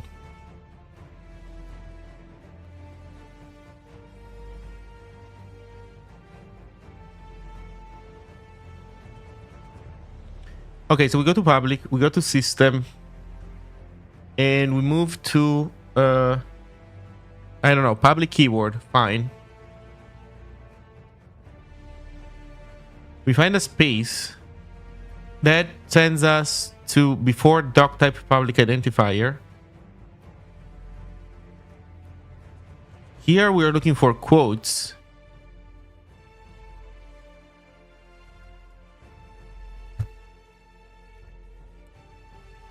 And that sends us to, yeah, either one of these two guys. Okay, there we go. Greater than sign. How come we found a greater than sign? Because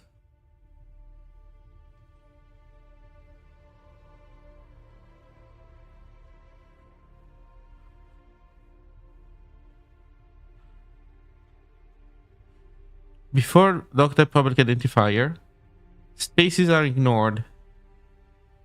Quote moves us to doctype public identifier double or single.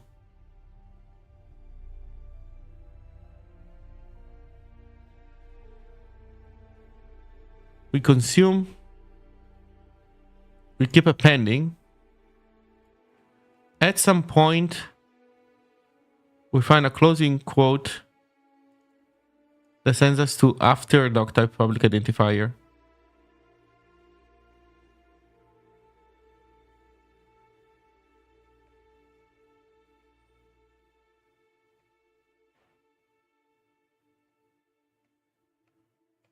But let's know where we go, because we get stuck in here. Abrupt doctype public identifier.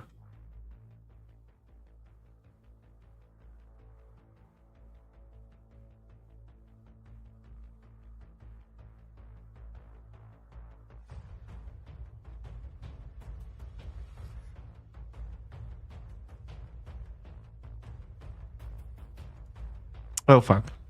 This needs to be equal.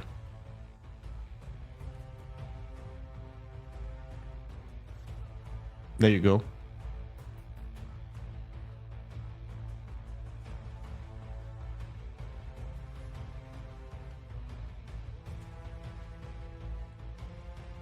Okay.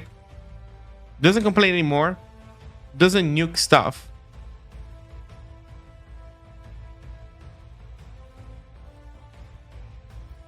Missing quote before DocType system identifier.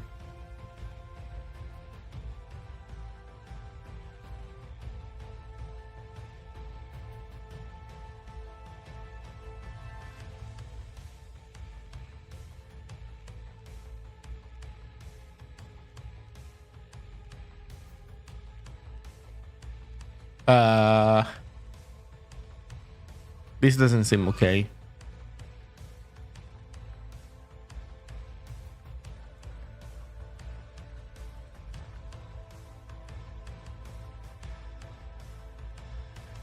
Abrupt DocType system identifier. No, why does it send me to abrupt DocType system identifier? We're not even in system at all. Why is it sending me to system?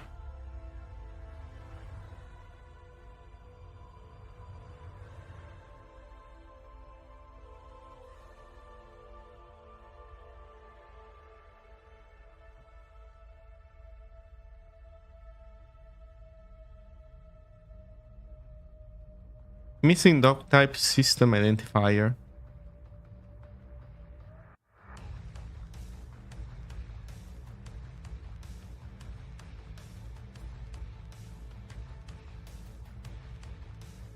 In 2500.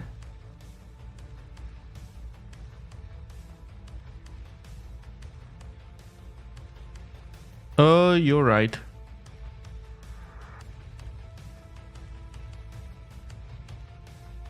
So this needs to be... Oh shit. What did I do here? After DocType public identifier state.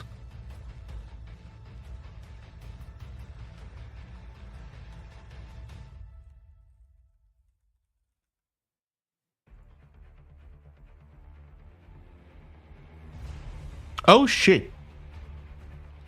After DocType public identifier state, anything else says this is a missing quote before DocType system identifier parse error.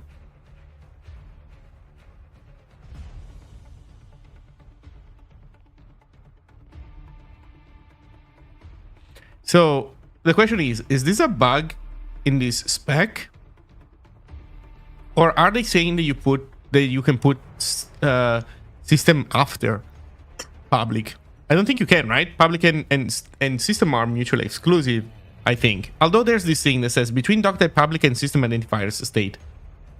Oh, yeah, I guess, yeah, that's what it is, right? Yeah, that explains it. You can do both.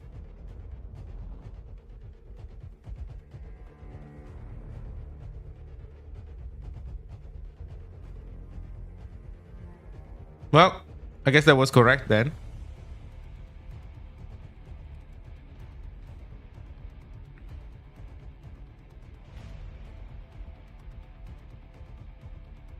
Okay, so we are after DocType public identifier. Spaces send us to between DocType public and system identifiers. Double quote sends us to DocType system identifier double. But it also complains because it's missing a white space. Single quote does the same, but it also complains because we're missing a space.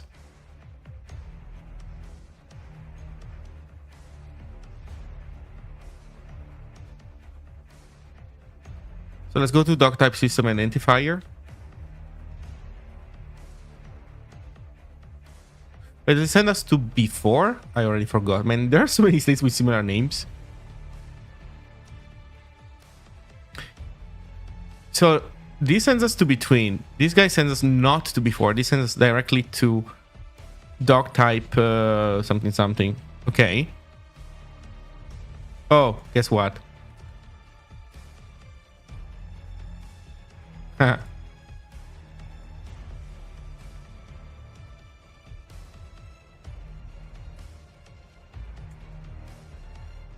Okay.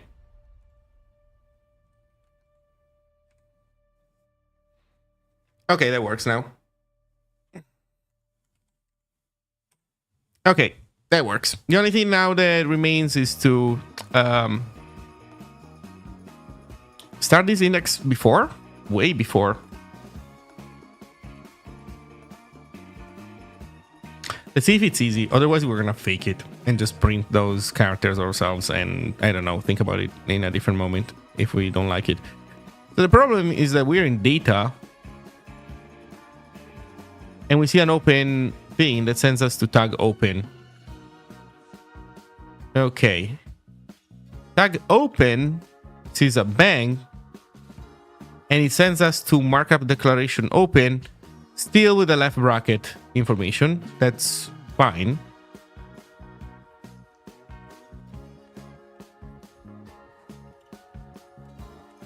Markup declaration open. Oh, yeah. Look what it does here. Well, shit. Well, turns out it wasn't that hard after all. Hey, Johnny. Yeah, live this time.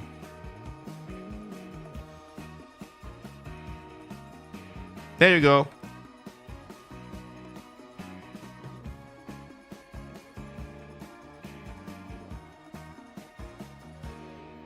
Okay, that seems good to me. So we got comments. We actually got the DocType tag right this time.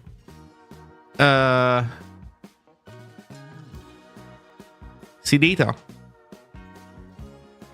script, and style. That's all we're missing. See data is a huge pain in the butt, so I don't know what I'm gonna do about that one.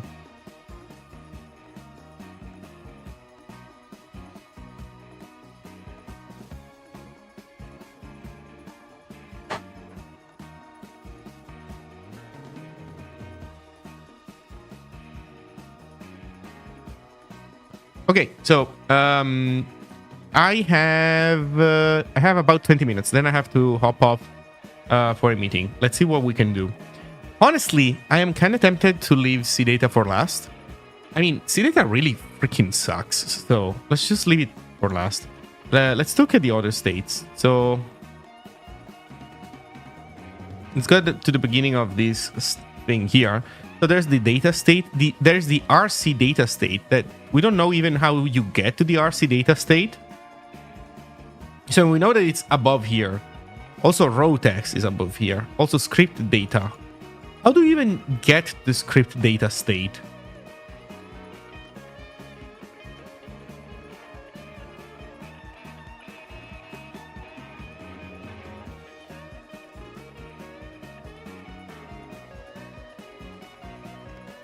What are those data state? Who knows, man? I don't know.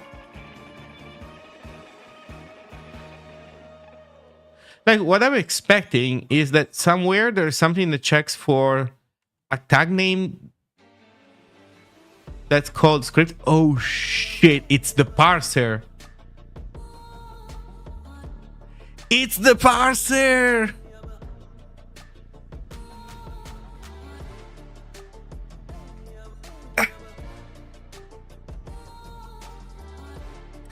It's the freaking parser that's supposed to tell us. Welcome to hell.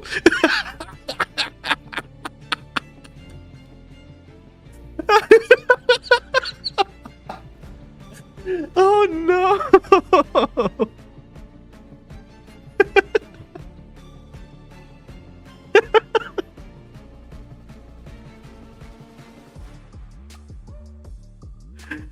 Oh no. A star tag whose tag name is script. Run these steps. Let the adjusted insertion location be the appropriate place for inserting a node. Create an element for the token in the HTML namespace, with the intended parent being the element in which the adjusted insertion location finds itself. Set the elements parser document to the document and set the elements force async to false.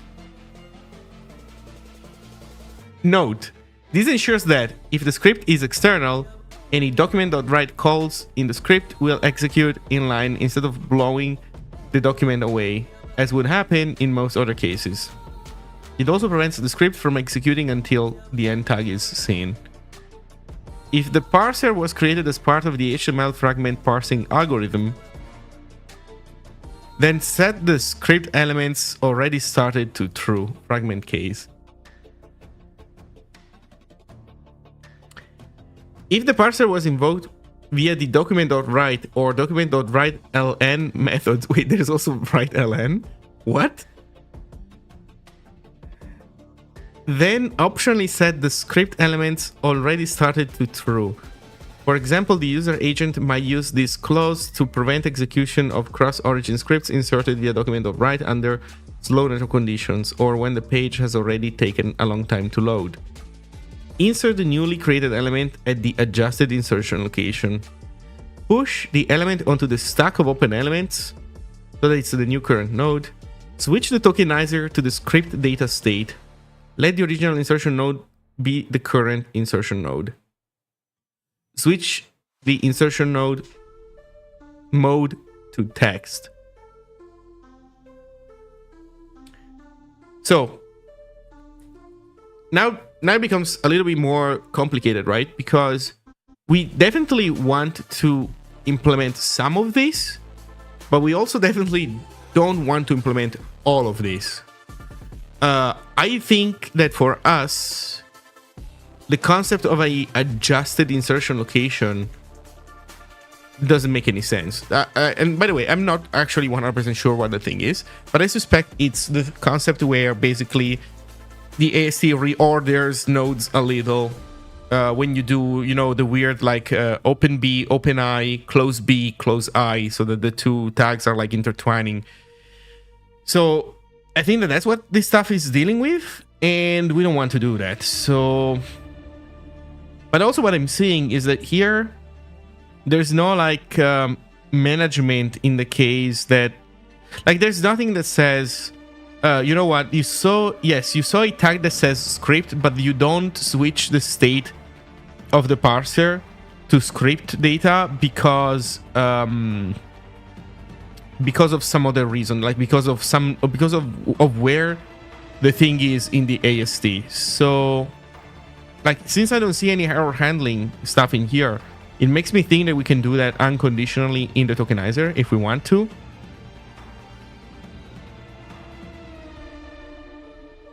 An end tag whose tag name is head.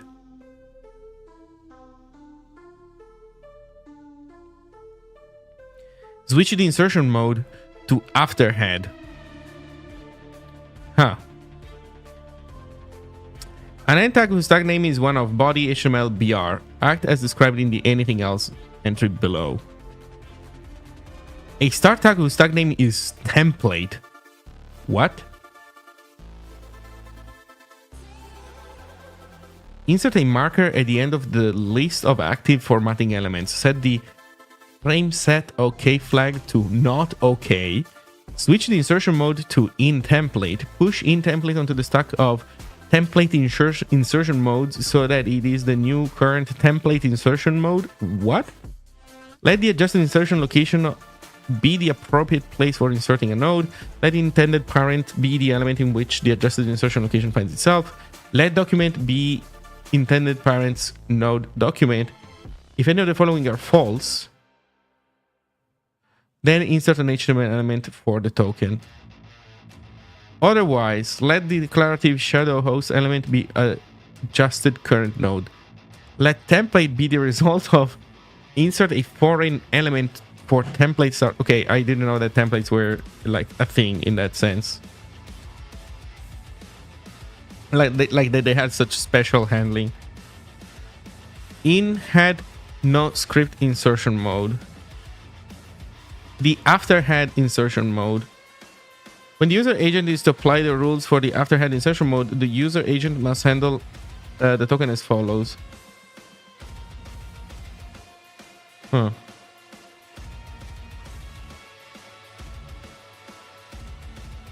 Hmm.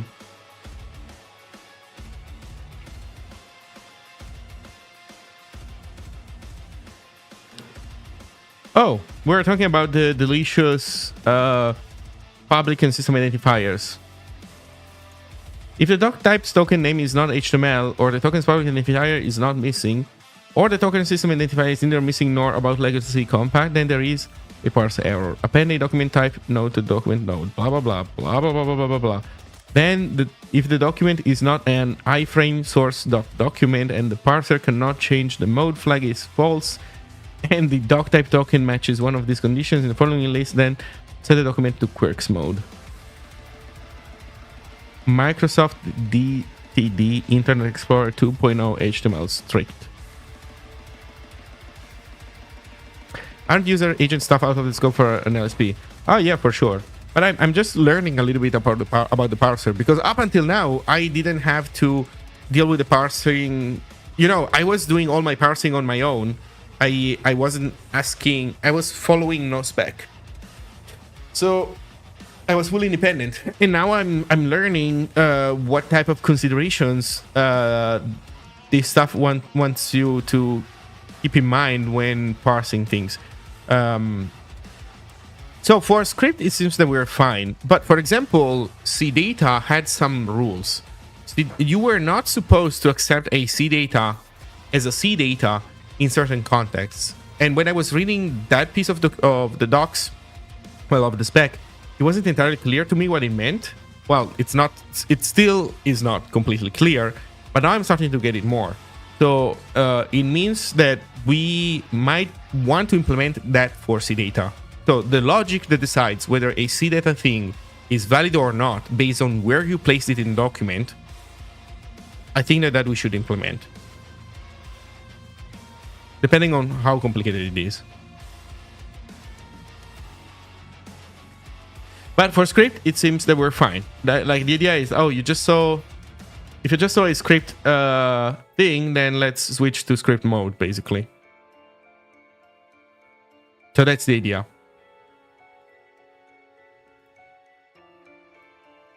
So let's see, where do we do this? Where do we check that the tag name might be script? I guess, let me think. I guess whenever we are in tag, I don't know, open end, I don't even remember what this open tag end, what's the correct state? And the tag open. Wait, is it end tag open or is it tag open?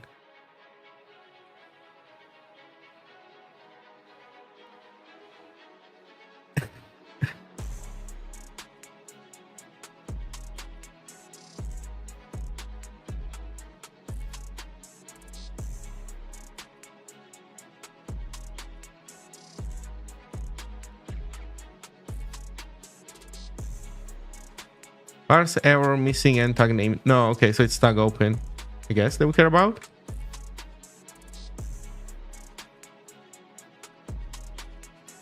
So let's see, tag open.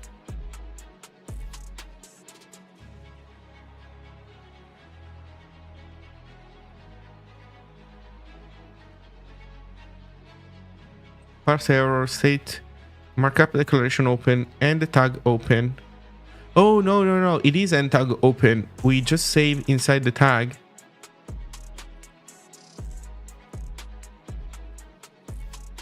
If it's an opening or a closing tag, right? No, it only has a left bracket. Really?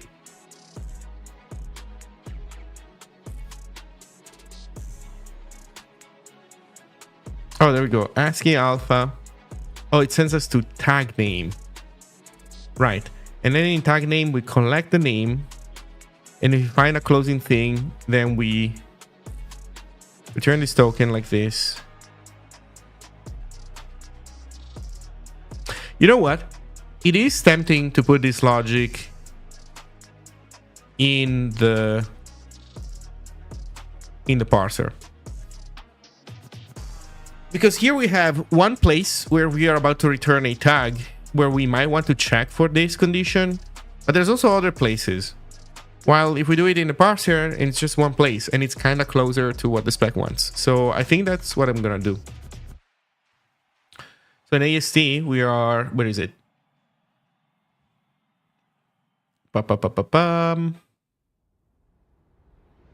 Yeah, here we're getting a tag. And the idea, if it's a start tag, if it's one of these bad boys, then we also switch to the tokenizer state.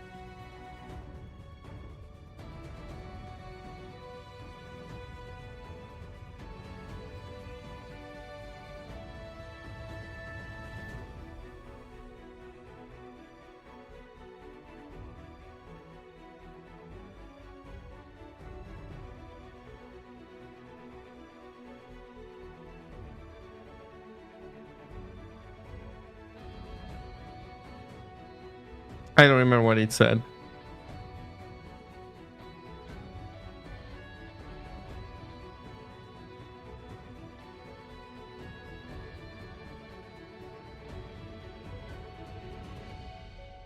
Whose name is body, whose name is frame set.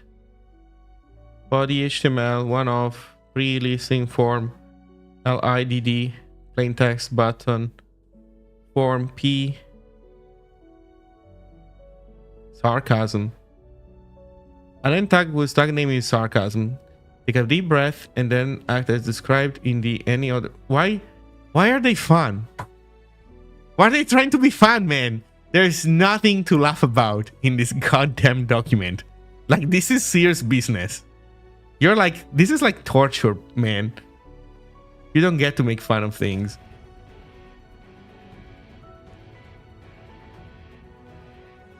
Parsing HTML fragments, script. Oh god.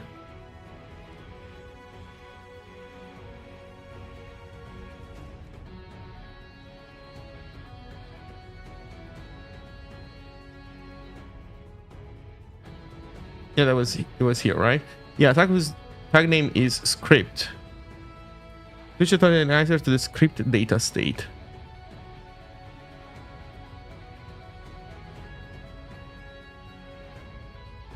Actually, there's no payload, I guess.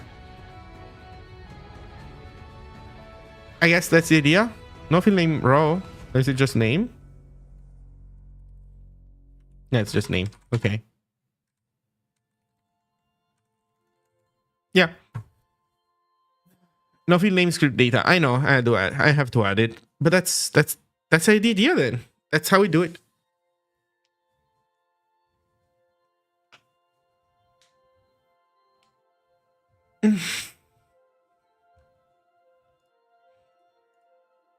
Okay.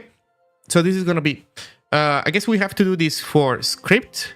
We have to look for which well, I guess what we want to do is basically ensure that all tokenizer states end up being reachable one way or another, I guess.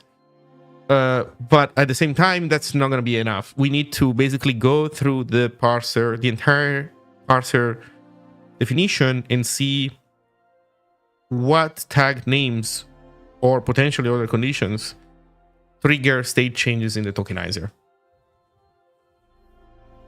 So I think this is it. Man, what an adventure. So I'm going to my meeting, which is in 4 minutes, and I'll see you all next time. Actually, let me see if there's anybody to raid, but I don't think so.